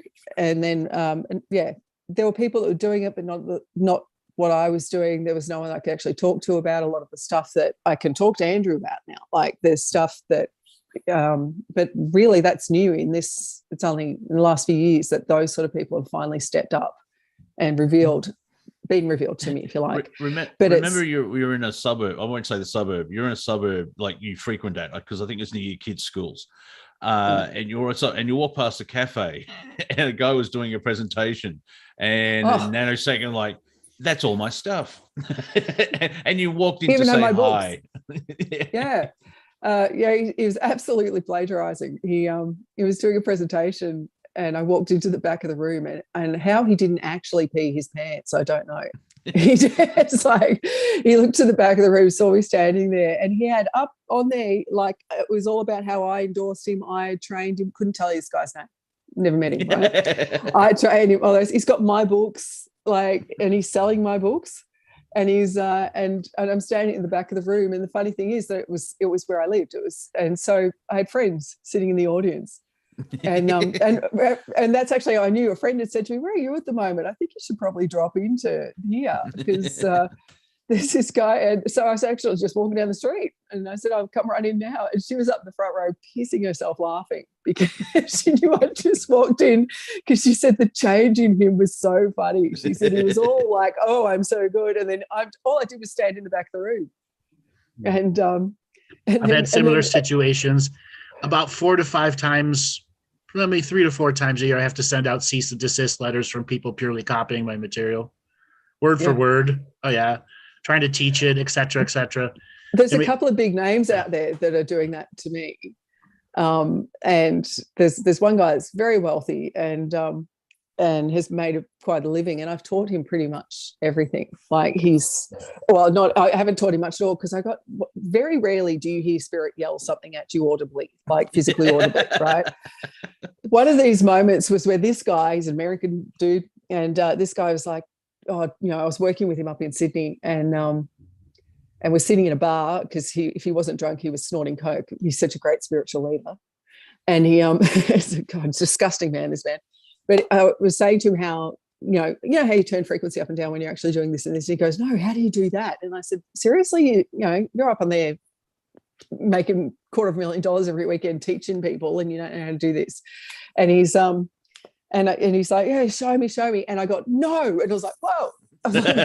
No, exactly. I've had that too. Looking around and I said, "Did you see that?" And he's going, "No." And I just go, "My God, who did that?" And I've gone, "Anyway," so I've gone back in and I've gone, "No," really loudly again. And I've gone, "Right, I'm not doing it." Like, that's it. And actually that same weekend I said to him, "That's it. I'm not working with you anymore. We're done." And he threw a massive tantrum. Oh my God, we should have been so embarrassed. But and I haven't worked with him since. So now he goes around the planet bad-mouthing. So and so yeah, now he goes around the planet. She's is it, I don't know, Bridget Bardot, who knows? But yeah, he goes around the planet bad-mouthing me, saying that I plagiarized him, and he's actually out there doing this work that's completely ineffective, but he's got a great marketing vehicle. And then just recently I found out he's gay, and just recently I found out apparently he's married to a woman, which is interesting because he's very gay. And I was looking at that. I looked at the picture of them, and what were you guys joking before about don't date the reptilian something? But it's the karma of this person has completely taken over his life, and it's just I looked at it and just thought, there it goes, there's your karma. And so, well, actually, I think it was it could have been about 3 call-in shows for Andrew. He was talking to a gentleman about his relationship, and the sentence, and I quote, "Stop putting your PP in the demon hole." and then the call was like, but I like it. Oh, you had to bring up demon hole, didn't you? Go put your pee-pee in the demon hole. Yes. For us, yeah. Amy, are you talking about us meeting new people at yoga? Like, I didn't see all of Amy's question there.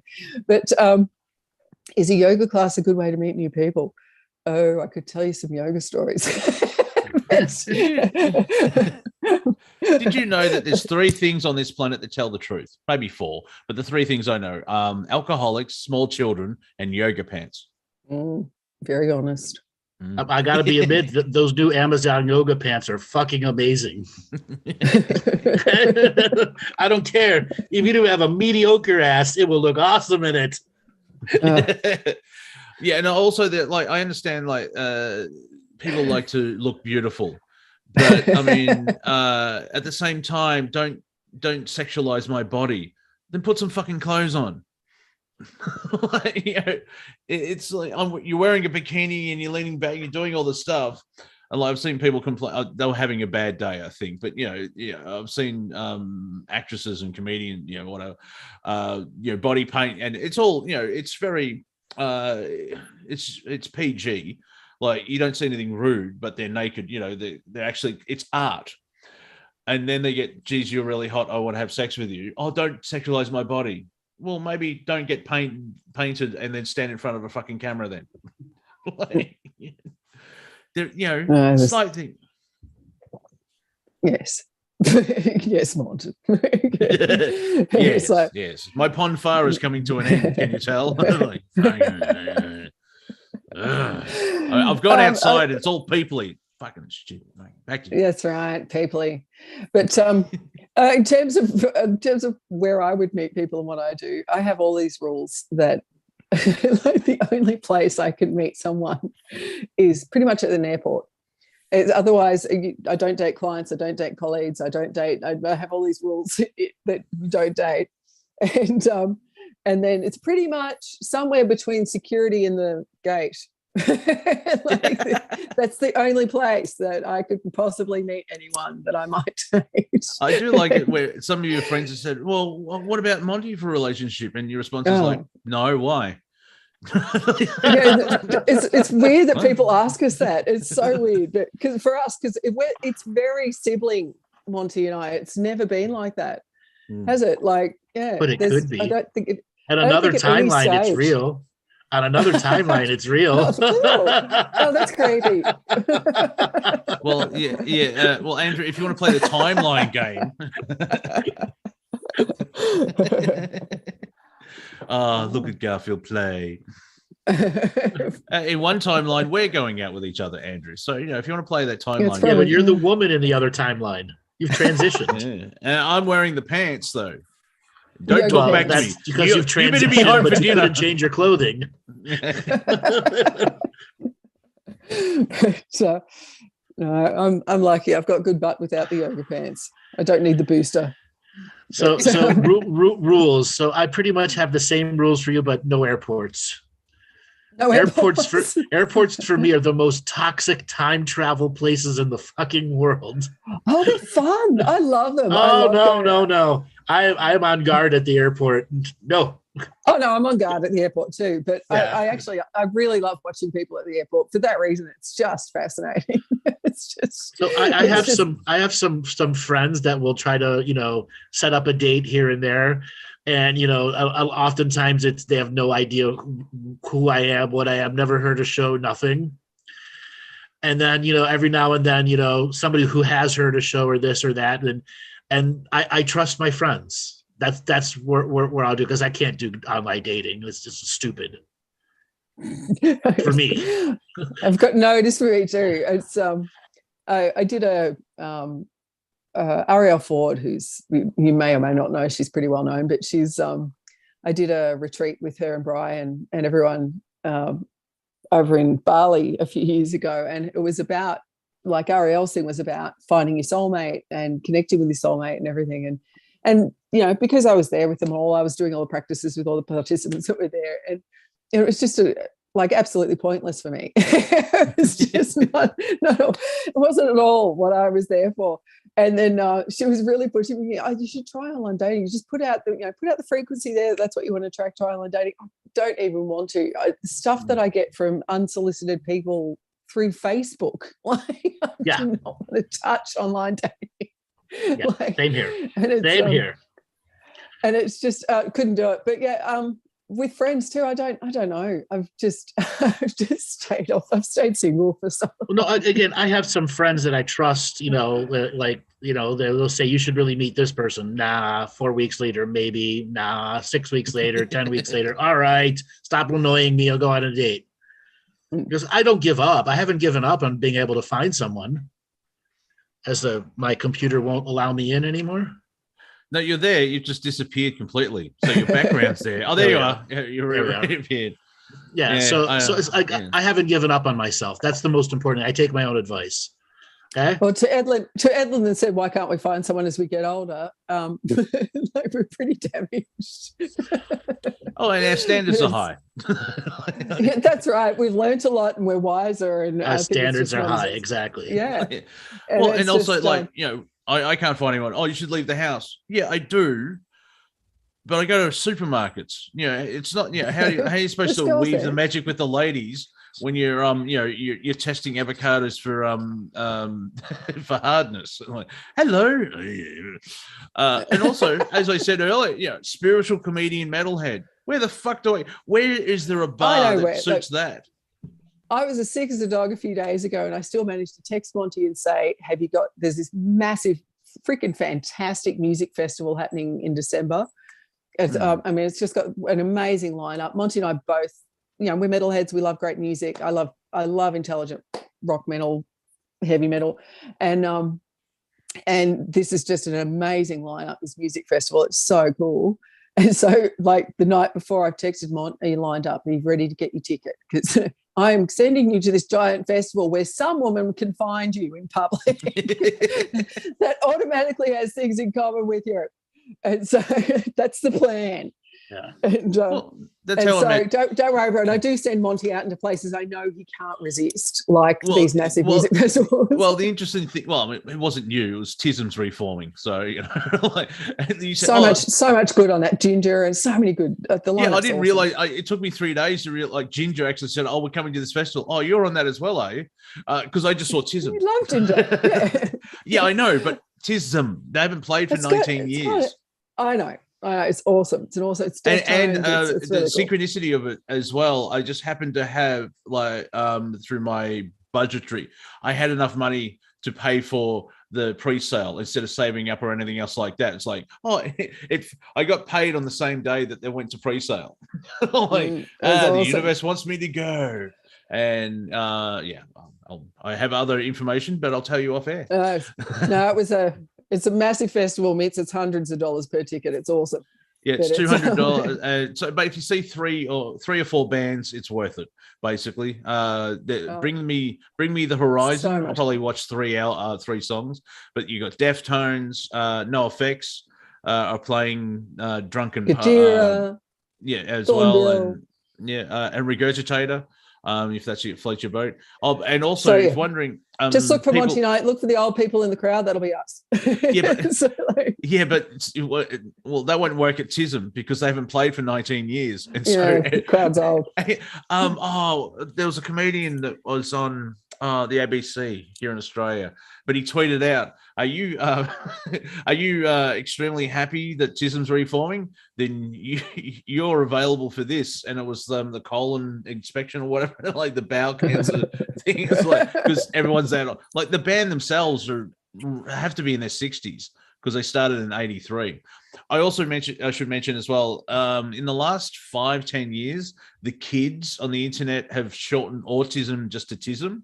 So, like, the TISM's going really hard. And so now there's a band coming. I'm waiting for that backlash of morons where, how dare you call your band TISM? Well, they called their band This Is Serious Mum back in 1983.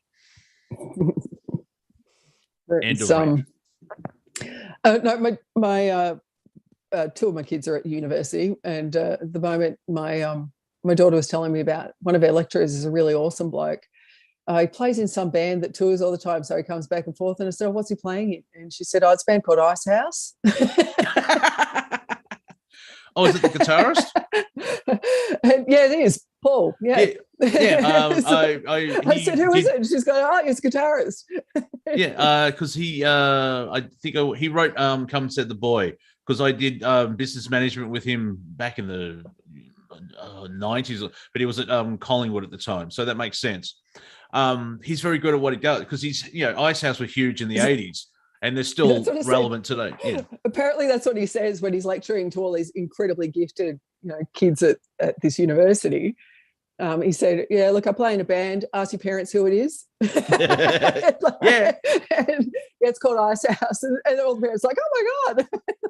Yeah, I think they're known outside of Australia. That's the fun part of having two Australians, even on Planet Collingwood. Oh my God, you've just aged me. I just said, Ice House were huge in the 80s. Well, I mean, Great Southern Land. Okay, we're fanning out against Ice House. They're very good if you like that. What is it? Pop rock? Just rock? I don't know. Well, Ice House big around the world or just Australia? I don't know if they were, but they were. Well, the song "Great Southern Land" was in Young Einstein. So, does anyone remember that movie? But she's I only remembered, like I said to her, it took me a minute, because I said to her, I said, "Who is it?" It's not Ivor Davies. And she's going, "What's that?" And I said, "What's that?" That's the lead singer. It was just what I remember, because he had the weird name. And she goes, no, he's the guitarist. I said, "Oh, Paul." And she's going, "Yeah, Paul, that's him." And I was like, okay. But he's an amazing, like, if I had any doubt, she's at a university that's like Juilliard in Australia. And so she's super talented. And so, yeah, it's amazing who she gets to meet, who her lecturers are, and all of the people that are teaching her are still very well known and still out there in the music industry. They're enormous. And so she always comes home with another story about who she learnt from today, and how they just couldn't believe how awesome a new song is. And okay, keep that connection. Well, guys, do we want to take some calls today? Oh, yeah, do it. So, yes. So I will put it on to you to encourage people to raise their hand, because what happens when I tell them to raise their hand doesn't work. I was going to go to the kitchen. Yeah. So when I come back, I want to see hands raised. There's a hand raised, but we said hands plural, so we need at least two. Raise those hands. Raise those hands. All right. Raise your hand, raise your hand, raise your hand. All right, Robert, let's spin up the wheel of callers and see who is wanting to have a comedical conversation with us. It's the same on the iPad. There you go, because I'm on a different device today. So, yeah, it's the same as mobile if you're on an iPad. Go to the three dots in the top right-hand corner. All right. I've got two. This wheel of callers picks Robin Spirit Bird. Robin Spirit Bird, you're getting a signal to unmute. Finally, the Sith can take their revenge. Just saw Robert's picture. Robin, sorry. We believe you can use the unmute button. We have faith that you can unmute, Robin. Oh, that faith is dwindling fast. Look for the microphone. Going once, going twice, and Robin cannot figure out her mute button. Robert, spin up the wheel of callers and see who can figure out their mute button. Yeah, iPhone Lisa, you're there. iPhone Lisa, are you there? Oh, do we get the iPhone or do we get Lisa? She's unmuted. Are you there? Yeah. Hi, where are you calling from? Arizona. Welcome to the show. What do you want? We making you laugh today? A little bit, yeah. Oh, a little bit. Oh, calm down. Just calm down. You're going to hurt yourself. I'm a pretty chill person. Okay, so what did you want to talk about? Sense that, yes. Well, I used to tune into you maybe in 2017 or so, or 2016, and I haven't a lot since then, but recently a friend of mine told me some stuff you said that was real helpful, and I wondered if maybe you could give me some advice if something would come to you. Okay, well, tell me what's going on in your life. Well, I've been doing a lot of self-work on myself and healing and recovering from basically bad relationships my whole life. And work stuff has been happening. That's been tough for me. I'm a pretty isolated person, and I used to have a little more humor in my life, and maybe listening to you guys will help bring it back on. But it's been a pretty tough stretch of years for a lot of my life, and I got real isolated, and work is a difficult situation because now the boss is starting to tell me some things she'll make me do that are against the job description. And I got a disability and ADA accommodation, and I'm not sure how to handle it. So, and HR wanted to take away some of the accommodations, and I'm just really not sure how to handle it because I don't have a lot of social support in person. I got 2 dear lady friends who live really far away that I never met in person, but I don't have any social support, and I have really financial difficulties and a lot of emotional healing I've done on myself, but I could use a lot more. And I used to have a belief in God, the Christian God, years ago, but that fell away more and more over the years. And it's been disconcerting not to know that and have an assurance that there's a purpose in life or any spiritual like God I can trust like I used to. So what you're saying is you have completely and totally broken faith. Oh yeah. Yeah, Well, that's what you should be healing. That's what you should be healing. All of the other stuff is inconsequential to your future. Yeah, it's hard to, I don't know how I could believe there's a God that. Well, you got to start trusting. You got to start trusting in yourself. You got to start trusting in the God source inside you. Yeah, I mean, I wonder Change the labeling of it. If like we're just a hologram and a manifestation of it, then it's just all for nothing. It's just like a big. So now you're using the teachings. No, hold on. So now you're using the teachings to justify your depression, and I'm being hard on you on purpose. Oh yeah. Okay. You cannot use the teachings to justify depression. That's what? Pure spiritual ego and a refusal to acknowledge the real problems in your life, which is the broken faith. And of course, the higher self's having a ball because it's having a spiritual experience, but the human is not having a good experience. Yeah, basically. Bashar, not the leader of Syria. I like saying that. He put, your life is meaningless until you give it meaning. So do you have a passion? Not really. I would recommend finding a passion, be it like, sewing, knitting, what is it, fantasy football, anything that gives you joy. And watching comedy is good because you can release it. But, some people like train spotting, not the movie, actually going and writing down the numbers of trains. They're a very unique breed, but find something. I guess so. Yeah. But I tell you what, Lisa, definitely stick in your calendar seeing us every other week, like every second week. If we can help lift your humor and help you find laughter again, let's do that, because that's a really great place to start too. Yeah. And Melissa and I are Australians, and to live here, you need a sense of humor because everything wants to kill you here. And it's the Australian. There's that you got to laugh, and it's a philosophy that I learned at the Humoversity. Yes, there's something called a Humoversity, and it's the Australian, it's the Southern philosophy of you don't laugh at everything and ignore stuff, but you can approach everything with a sense of humor. And also knowing when to use it as well, because apparently, as Melissa said, where someone's telling a story and then I say a joke, it's like, "Ooh, not now." So, but it's Humoversity but like, help me. Yeah, I'm probably autistic. What used to be called Asperger's, so I'm a little slow in the humor regard sometimes. But but no, you can. When you find your own humor. Elon Musk has got Asperger's and he's quite funny. I mean, he's extremely rich. I wonder if that helps. But you know what I mean? But if you can find your sense of humor, you'll realize that will help with the faith aspect as well. And more than you know, it's a really great start point. Yeah, it's, I mean, that everything. Learning to laugh again will help lift your whole vibration of the whole of who you are. And if you can find the cosmic joke and get it, where nothing is real. Everything is possible, but nothing is real. But you're here to have an experience, and why not laugh all the way through?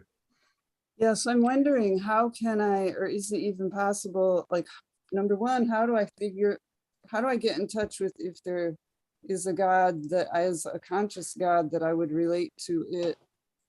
And it doesn't work that way. Hold on, slow down. Stop. What? It doesn't work that way. And No? you have used teachings for your own disadvantage. You're actually using a spiritual teaching to disregard a spiritual teaching. Okay, help me out. Communication with spirit takes hard work. Yeah. Hard work you don't want to put into it because of your broken faith. And once again, I'm being hard on you because you have let yourself go so far. The only way back is tough love to yourself. Okay. You've let yourself go so far that you have to start enforcing the rules and making choices to change. And stop using quick wit lines that justify your depression and broken faith. Okay. Here's a quirky idea. You are God as well. We're all God. You're not in God mode. Yeah. Agreements were made. I have to point that out. Agreements were made. But find the faith in yourself. You don't need to think there is a great spirit, but you're part of the great spirit. You're a drop in the ocean, but your perspective is from that drop, and so you are all the ocean at the same time. That's right. Stop seeking the external validation. That's right. Edlin said it before in the chat room that you've got to remind yourself that you actually are the co-creator. And so you're not looking for anything outside you that's going to come in and sweep you up and rescue you, because that's not God or any other version of that. But Lisa, you're in a great spot where you can look for support in little ways that show you that you are actually supporting yourself. This is ways that you can learn to trust yourself again. And I want you to trust yourself because that's the God I want you to reconnect with. I want you to actually start to have the faith again in the fact that there's a whole presence bigger than this. And so little ways, you're in a fantastic spot. Arizona's awesome for animal spirit communication, where you can literally just be walking down the street and you'll have something unusual put itself in front of you, be it a little lizard, hopefully a small one for you, like a little 6 foot lizard, overlord, or you can have an eagle soaring over you. And of course, the eagle, across the board in animal shamanism, the eagle is spirit itself. It's showing you that that spirit is with you. Just look around for little animal spirit signs, and then literally, I'm not even going to recommend a book to you or an author that specializes in animal shamanism anymore. I tell people now to Google it, look up, spiritual meaning of rhino beetle or whatever you've come across, and then look at the top 10 things that come up on your phone, and look for the one that resonates with you in that top 10, and that's what you need to look up. Look up the message that's coming from the animal spirit that put itself in front of you. Sometimes it'll be a ladybug, sometimes it'll be an eagle. If you're really lucky, you might catch sight of a puma. But it's like, hopefully from afar. And if you do, run. If you do, but hopefully through binoculars. Yeah, what you're talking about, Melissa, it's synchronicity. Start realizing the synchronicity of certain things. Like if you have to catch a bus and you get to the bus stop and you're seeing the bus just drive away, there's a reason for that. Where if you got on the bus, bad things could have happened if you're on that bus. But the next bus, you could probably meet a school friend you haven't seen for 30 years, or your next partner, or someone you help, an old lady, and then 3 months later she passes away, but she knows you, and you get inherit $4 million. You know what I mean? It's don't fear. Right. Yeah, don't fear the unknown. Love the mystery. Yeah, beautifully put. That's a good point. Thank you. Yeah, I actually quoted that in my next book. All right, Lisa, thanks a lot for calling in. We're going to move on to the next caller. Thank you. All right, Robert, spin up the wheel of caller and see who is next. Alrighty, Shane Galaxy. Shane. A whole galaxy called in. A whole galaxy. Excellent. Can you unmute? Yes. Hello? Hi, where are you calling from, Shane? Manitoba, Canada. Manitoba, Canada. Welcome to the show. We Are making you laugh sure? today? Yeah, yeah, for sure. I've What did you always want really to? liked these. Go ahead. Actually, I just had a question for Melissa. I don't know. I guess just wanted to ask. I was asking something. That's all. Go ahead. Hi, hello. Hi, Melissa. So I don't know. I guess I had a healing done by you a while ago. Okay, awesome. Yeah, and I guess, and I emailed you back and forth for a while. I'm not very long, but anyways, it ended with like you said you don't normally leave back feedback for somebody, but you said you would for me in a few hours. I'm not too sure. I don't know. I mean, it was a while ago. I'm thinking like mid-March. I don't know. It's been a few hours. That's a lifetime ago. Okay, hold on. Okay, so anyways, instead of like just emailing you back, okay, so I've been on this, I don't know, the whole like the whole healing journey. I don't know, and so, anyways, I feel like I'm ready for any kind of feedback that you were going to say or didn't, or I don't know. I don't know. You know what, Shane? I'm going to have to look that up. I have an awesome memory, but I would have to look up your sessions. Yeah, no stuff. worries. Yeah. But I don't need information to look. I don't need information to look up. I could tell you where you're at.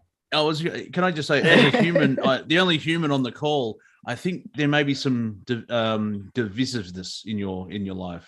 I don't know. What's it called? I had the word, it's gone. Damn stupid brain. Oh, here's a joke, and then the brain goes, "Oh, I hope you remembered that." Damn it. Yeah. Anyways, instead of typing this email, I just figured I'd, show up on here and ask. That's all. No worries. So, well, do you have an actual question? Like, what do you need? No, I guess I was just asking for that feedback. That's all. But no worries. Well, we do have someone that reads the Akashic Record. So, have you heard of Andrew Bartzis? Let's go to Andrew's feedback. He may be able to give some feedback. So, are you in a relationship right now? No.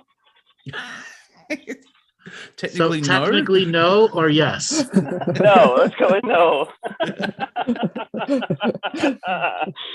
Okay. So how does technically no, yes work?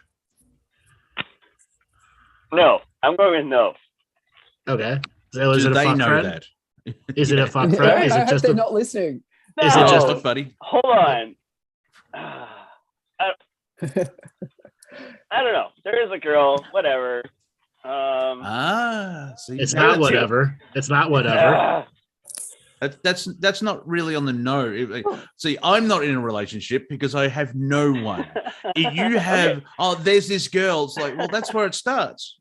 I'm just saying, that's on the positive. Right. That's a yes side. Oh, I think it started and ended already. So that's all.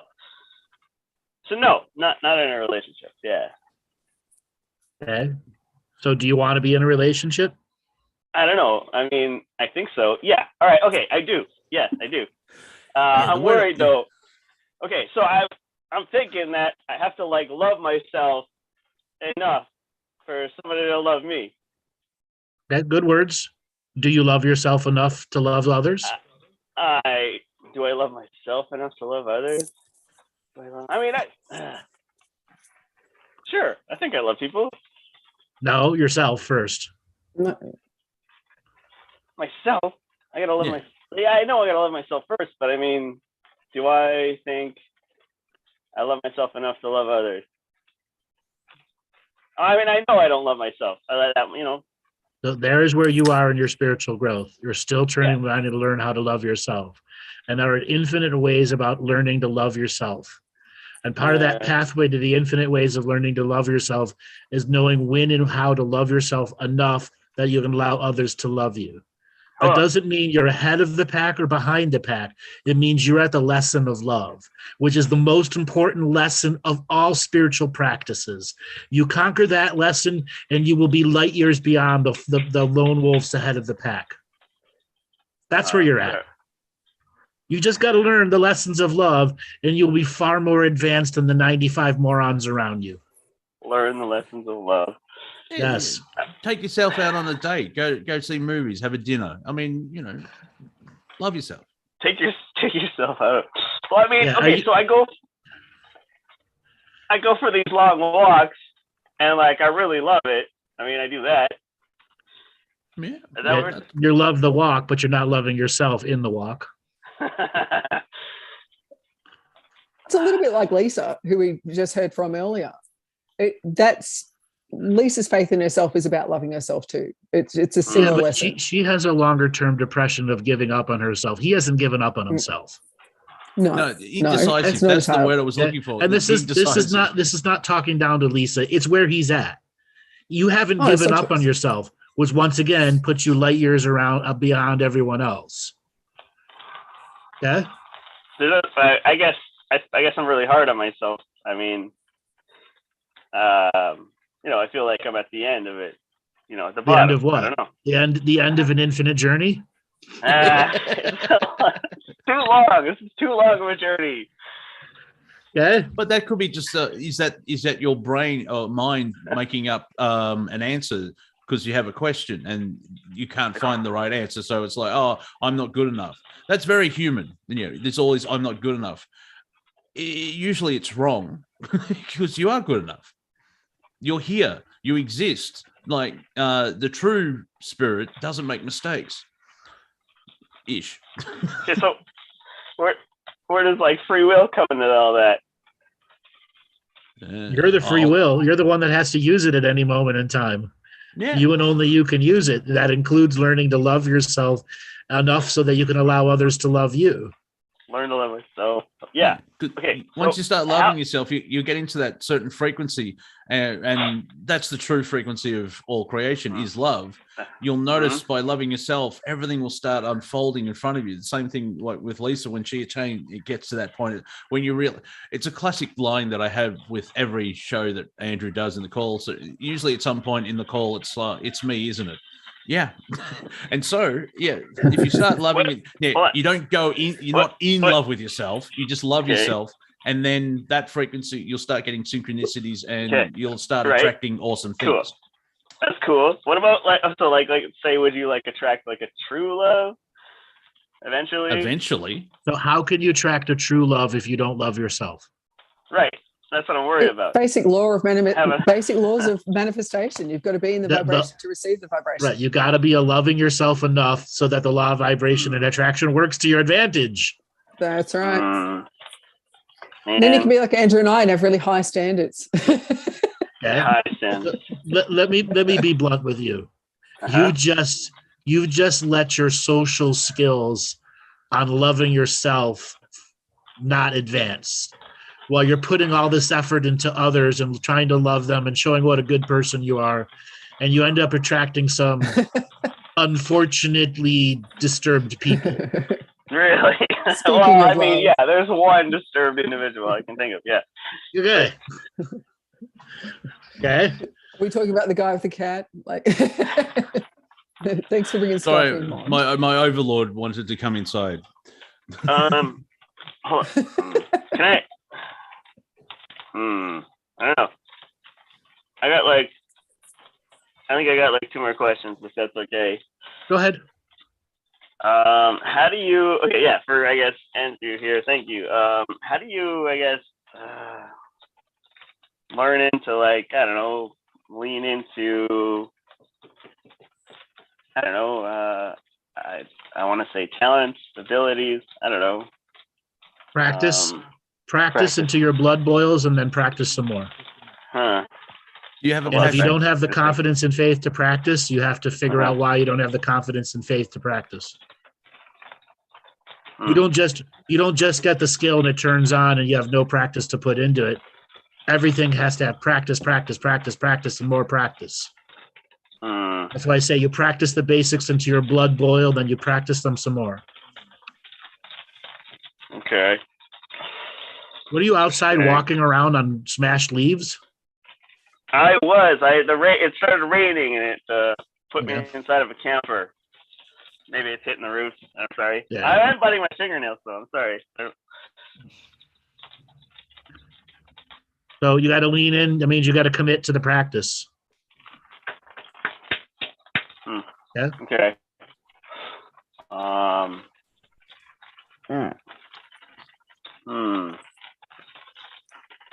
Okay. I guess so. I'm gonna have to think about it. Thank you. All right, brother. Thanks a lot for calling in. All right, Shane, I'm going to look up things and I'll be in touch. I promise. Okay. Cool. right, Yeah, no Robert. worries. It's all good. All right, Robert, let's spin up the wheel of callers and see who is next. Okie doke. I think this is a previous person we tried to get in touch with. Eric's iPhone. Eric, are you there? Eric, signal Eric's from you. iPhone. Are you there? Hello. Hey, Eric, where are you Hello. calling from today? Hi. I'm calling from Ventura, California. Ventura, welcome to the show. Are we making you laugh today? Yep. So what did you want to talk about? I'm not sure. I didn't have like a specific thing to talk about. I just kind of raised my hand and I got called. Yeah, that's what the Galactic historian does. He threatens you, so I understand why you buckled. So. But I didn't Go on, you threaten chicken shit, anyone come on the today. call. I didn't threaten anyone today. Well, That's right. He didn't this- say we but were there is the chicken threat shit or of anything. there is the threat of being threatened. So like, that could happen. So let me ask you a question. Are you experiencing Ascension syndrome? Probably. Has your mercury gone into lemonade or some shit? What are the symptoms? Has Jupiter penetrated your rectum? And is Neptune in the doghouse? Most likely, yes. Well, then we have a product for you. It's only $45,000. Chakra removal. Chakra removal. in a very handy Sign- cream. Sign me up.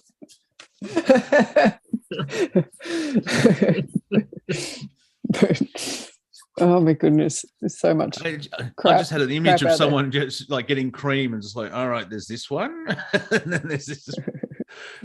What is this? Yogurt? Oh, Do you know, one of the things I saw at the Mind Body Spirit Festival was if you subscribe $25 a month, they'll pray for you. oh, So, that and sounds very Christian. What guarantee do you get of that? I'd like to know. So it's just, yeah. See, this is why I don't go to them, because I get sarcastic because I go around to these people that are ripping people off.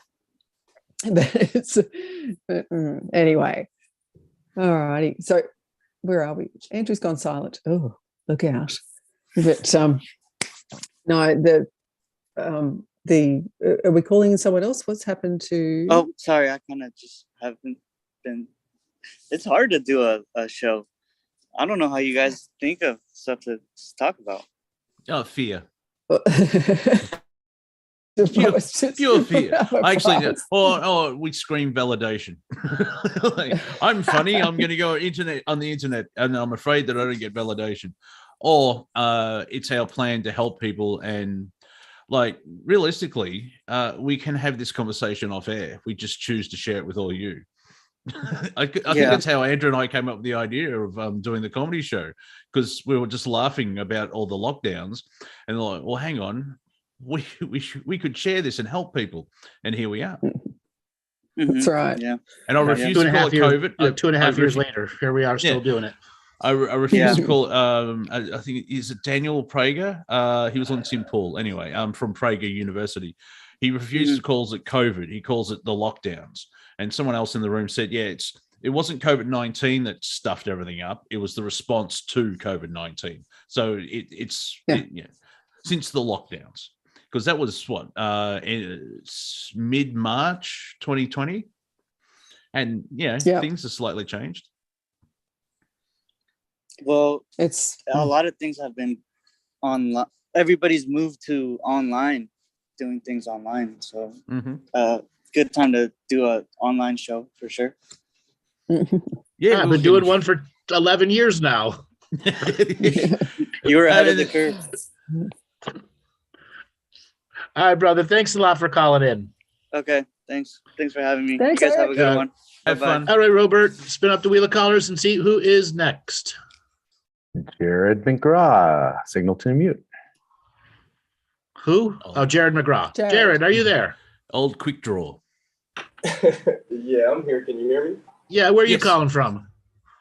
Calling from Las Vegas. Las Vegas. Welcome to the show. We making you laugh tonight? Well, of course, I'm in humorous spirits. Great. What do you want to talk about tonight? I didn't necessarily have anything in mind. Just join the conversation that you guys got going on. I didn't really have anything on the tip of my tongue. You don't have anything on the tip of your tongue. What about the back of your tongue? Or in your mind. I was gonna let you maybe read that, Andrew, and kind of see where you wanted to go from there. Do you feel like removing your chakras by any chance? We have this cream. Well, look, he Which- probably already has. He's in Las Well- Vegas. Well, So how many? he's- Which chakra? How many?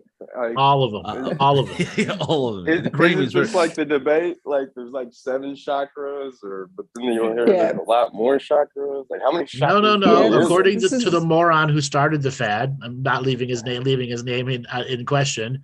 All of the chakras are faked and have been hijacked by the fake demiurge. And all the teachings about the chakras are fake, and you need to have them removed to be free. And then 2 years later, he said, I was wrong. even though you can feel that because chakra just means wheel, and there's an energy wheel, and it's not an overlay because the body produces it. That's a good way of explaining it, isn't it, Melissa? Like even like in your courses, like there's the 8th and 9th. Is it 8th and 9th? There's one below the feet and there's one above the head. Yep. My understanding was like, like the root chakra, like say your butt and your, sacral chakra where your reproduction is, and then like your stomach, like your power chakra, and like your chest, your heart chakra, and then your throat chakra, then like your third eye chakra in between your eyes, and then your crown chakra at the top. Mm-hmm. So I keep it simple because I can see those as pretty fundamental areas. Yeah, it's You like don't the need Power those. Rangers. Really, you don't need them. It's like the Power Rangers of Voltron. You Just have get them all real. separate. Come Yeah. on. Why would you need an energy center in your stomach? So my so my understanding also universe, is this yeah. is like the etheric body. So like like I see the spirit body, mind body, emotional body, and then everybody can see the physical body. But in between the emotional and physical body is supposed to be a vibration of like the etheric body that's invisible to our eye, and like that's where the chakras lie. See, is now that you're kinda talking true? like an enlightened man who would never have his chakras removed. Actually, Andrew, I think That was I've a asked you past this before. life, right? I think I've asked you this. Like, as an entity exists, how many forms of body do we have? It's like we have 47 or something ridiculous. Like, because there's the emotional, there's the spiritual, there's the etheric, blah blah blah. How many versions of in this timeline, in this experience through perception? How many versions of our body is there? If One. that makes sense. One. Okay. Keep it simple. So I'm a practical It's- guy, huh? No, it's a bit like the various layers of apparently or allegedly ethereal body in the physical existence. Is like, it's like Jared was talking about. You go to your Mind Body Spirit Festival and someone will tell you you have 7 chakras, and someone will say, "I'll see you 7. You have 11. I see 11. We've got 29." And it's just like And for everyone's 4 one more up payments of against- $83 a day, you can That's What get I right. like is the 17. ones that say the ones that they're channeling 19th dimensional Pleiadians. Mm. Oh man, those are great. Those 19th dimensional Pleiadians. Okay. There This is a one whole body, topic. but there is a complex part to that. And we need language to break them down into individual pieces, but they're all intertwined to be one frequency. Mm-hmm. Mm-hmm. Yeah, That's- layers is yeah. better than actual different bodies. That's the thing. So At the end of the day, it's just ourself, right? It's ourself. Correct. Correct. Which is you, a That's where the language singularity lies. living in the duality. Mm-hmm. yeah, That's you the are the center of simplest your. form. That's the simplest form of looking at it, but you can break it down in useful ways. Sure, but that's language. Mm-hmm. That's the English nature of language. language. We break it down to understand it. It doesn't mean it is separate. Yeah, because we're human trying to understand all that is, was, and will be. And quite frankly, that doesn't work because we're human on Earth. You know, a perfect human knows their flaws. Crap. As I said, we are all God, but we're not in God mode because you're the center of your universe, I'm the center of my universe. And through the magic of creation, we interact so we can share our experiences. It's like, I think Bashar, not the letter of Syria, said if there was just one religion, there'll be one person on Earth going, this is fucking boring. So it's, you know, what's that Bill Hicks thing? You know, today a young man on acid realized we're a slow vibration, condensed to a slow vibration. One mind subjecting themselves, and there's no such. I can't remember. I've got to remember. He's Tom with the weather. We'll leave Good job, Monty Mont. to think about that one. Oh yeah, and mushrooms help as well. So I'm just, you know, you have options. You do. What Oh, yeah, about what I about remember that? I being guess because I really was going to try to stay away from personal questions in this conversation and just try to flow with everything. I think that's what the Friday comedy shows are more about. But I don't know. Like I don't know if I had my little experiences with shrooms that really opened my mind and enlightened me.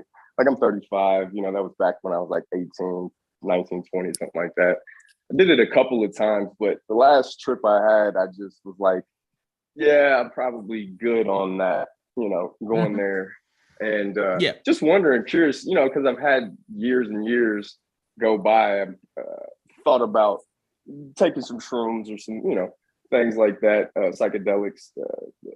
Would you recommend something like that at this point in my life? Do you think I could still have good, fresh experiences, or do you think I kind of had my time with that? Allow the universe to do it, if that makes sense, and then Andrew will give you a better answer. Allow the universe to do it, because I had a period of doing DMT, and then the ability to get it just disappeared. And so sometimes some people just need one trip, and that's there for their lifetime. Other people have 20 over 30 years. It's a very unique experience. But then you have idiots who's, I'm going to take acid for once a day for a month, and it's like, what happened to what happened to Stevie? He's in the mental institution because he just pushed it way too hard. So now the better answer is what Andrew's about to say. So if you do it fully for the spiritual experience and have all of the spiritual practices involved in it, yes. But if you're not going to commit to the spiritual practices and it's going to be pretty much recreational, no. What are the spiritual practices? Whatever it is you're going to consume, you need to put hours and hours and hours of prayer into it. Then you need to prepare the space that you're going to do it. Set a date on the calendar and hold yourself accountable, making sure the prayers are put into the space and to the whatever you're going to consume. And when it comes time to do it, you've got to clear yourself, body, mind, and spirit, completely to prepare yourself for the experience. Set up unique things for you to have experiences, because you're not an 18-year-old or 22-year-old doing it. Okay? Have prayers ready. Make the focus of the trip the prayers, the releasing of the negative and the opening of the positive. Then yes. Yeah, it's setting in with people that you trust type thing. Like, you know, Bill Hicks again pointed out, like he would take mushrooms with his friends at a ranch and just commune with nature. And then he would go, I took mushrooms and went to Astro World and threw up. It's like, yeah, because you're a moron. So sometimes, this would be great on mushrooms. The answer is usually no. It's actually the natural drugs are there to have an experience, especially if you have the spiritual side of things, is to learn, experience. Once again, Bashar has pointed out, those drugs are like permission slips, because you can attain that feeling and level of consciousness naturally, but the drugs are there to go, sort of like this. It's just an example. It doesn't mean you have them all the time to attain it. Is that a good way of saying it, Andrew? Yeah, very good way of saying it. Yeah. Look at Monty all enlightened there. Yeah. I'm just a repeater. No, I'm 100% with you as far as you know, drugs kind of being that shortcut to nirvana in a certain sense, and being able to achieve, you know, a lot of those states of minds naturally, and kind of evolving to be able to do there, which I think that's kind of what my intuition was scratching at, is that I kind of had maybe had evolved consciously some of those drugs. Because like I'll just give you an example, like ecstasy and shrooms. So like the 2 last times I did both of those, I just kind of had a negative trip. And it was like I was conscious while it was happening, and I didn't want it to happen anymore. But since it's a drug and it has to run its course, there's nothing you can do about it. So it kind of just turned into a bad trip because I was aware, right? So I just feel like my consciousness, I can't just like flow with those drugs anymore. Like I'm you've too ticked the aware. box. Like you've achieved that level, and now you move on to you level up where you don't have to do the same thing. I'm trying to think of an example, like when you're learning to swim, you don't have to put floaties on every time you get into a pool. But I can tell you, whatever it is, though, I still can't get as deep naturally as I got on those drugs. I can tell you that. That's bullshit. That's total bullshit. I may be able That's to, total but I'm bullshit. not consciously evolved there yet. Is what I'm saying. No. You have convinced yourself you can't go as far without the drugs. You absolutely can go farther without the drugs. You just haven't put the time, effort, or energy in to actually do that. Doing the drugs is just a permission slip. Like, you can attain this and more. You don't need the drugs to do it, and it's learning to do it naturally. And that's where the spiritual work, as Andrew's just pointed out, it comes in, because I mean, if we all reach enlightenment, they'll sell it as a pill. Like, here, have your enlightened pill, and you attain nirvana and then disappear off the planet because you've achieved everything. That's not how it works here. You're supposed to work. But no, Andrew, definitely good advice as far as prepping for these spiritual journeys, as far as setting intentions and clearing space and all that good stuff. I'm definitely with you, because I think a lot of times people can bring fear into what they're about to do, and then that's kind of what manifests right during their trip. So well, being human as well is interesting, because like, I want the ability to fly. You have to reach a certain level of consciousness where you have to take full responsibility of that gift, where like you could fly and fly into a jet engine. But once you get to those levels of having these powers, there's this massive understanding and responsibility. Now, I haven't reached power level. This is how I justify it to myself. But the point is, like, you basically, it's kind of like learning. I just saw you passing in the sky a second ago. Mike. Yeah. Go ahead. Oh, well, yeah, Melissa can tell you stories. I love a good wormhole in the astral. So, but it's kind of learning a martial art where you learn it to able to defend yourself, but you don't want to use it, if that makes sense. Like, the knowledge and you expand your consciousness, but you never use it as a weapon or anything else like that. Yeah, what he said. Yeah, because telepathy is a great idea until you get like, dude, what are you doing? Like, stop that. At the moment, I think we don't have telepathy where I can think a thought and you can hear it. I think at the moment, I think it's more of like an email. I can send a thought to you, and then it turns up in your junk folder, and you can read it if you want to or not. I think what the question that you bring up is kind of like a real fundamental thing that kind of goes through my being. And it's just human life in general. And like, say, for example, people can probably upload their conscience into a computer. But the question is should you? It's like, there was creator gods that created Earth, and, this way of life and natural way of life here on Earth. And yes, there's all these different possibilities in the universe that can be achieved and probably have been created by different creator beings.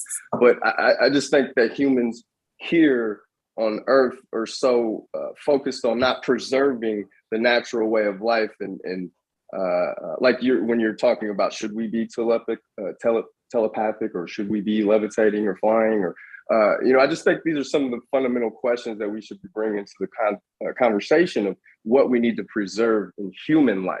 Because again, anything's possible.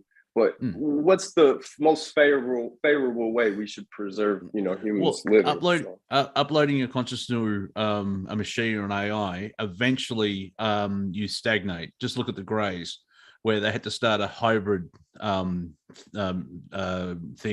Because, right. Like, we don't have any genitals and we can't actually breed and do anything else like that. Now they can do all this stuff, but naturally you can become all that is, was, and will be if you do the right things. And after a nanosecond, if that exists, you'll realize, shit, it's boring. I'm going back to Earth. Yep. All right, guys, we're going to call it an end to the show. Thanks a lot for calling in, Jared. Not a problem, Andrew. It's always a pleasure, man. All right, Monty, you want to give away for people to get a hold of you? Yes, because YouTube are fascists, I can be found exclusively on Rumble and some things. Because YouTube sucks. I've got another strike. So, Robert, you'll have to change that. But I'm also on Facebook, Twitter. Wafer Thin Entertainment is basically the place to go to. I do have a show every Wednesday morning at 2 a.m. New York time called Planet Collingwood. And it's a comedy show. And sometimes I help produce Sean David Morton's Strange Universe on Wednesday nights. Melissa, you want to give away for people to get a hold of you? Website's a great place to go, melissahawkinghughes.com, or you can find me on social media pretty much everywhere. And there's a fabulous group on there called The Irrepressible Healer in You, which is where I do chat to everyone. If you do go to the website and want to have a look up, the Axial initiation is what you're looking up. Have a look at that as well. But yeah, I'm easy to get hold of. It's easy to book in for a session. All right, everybody, you know who I am. You can go to my website, andrewbartzis.com. You can find me on YouTube, Twitter, Twitch, and all those other beautiful and wonderful places. We will be back next Thursday with a live call-in show. All right, everybody, we'll see you next Thursday. Bye. The legend Andrew Bartzis.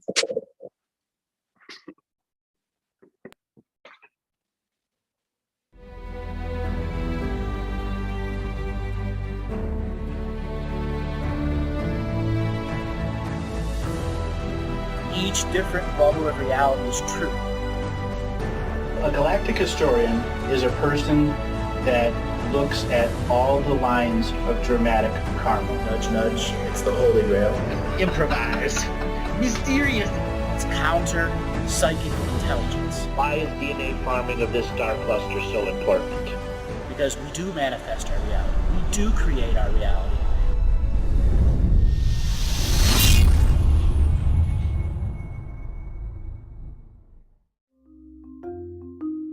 Hello, let's create, let's co-create, and let's change this world with love. No matter if you're from Alpha Centauri or Earth, we all began with the same birthing process. We live in a limited point of view. Living the mystical life daily is about striving for the unlimited point of view. Each day, each human being gets an infinite amount of choices. Living the mystical life daily is about facing obstacles and challenges. The level of awareness that you are working at means you have a responsibility to be equal with it. How does one truly let go of expectation?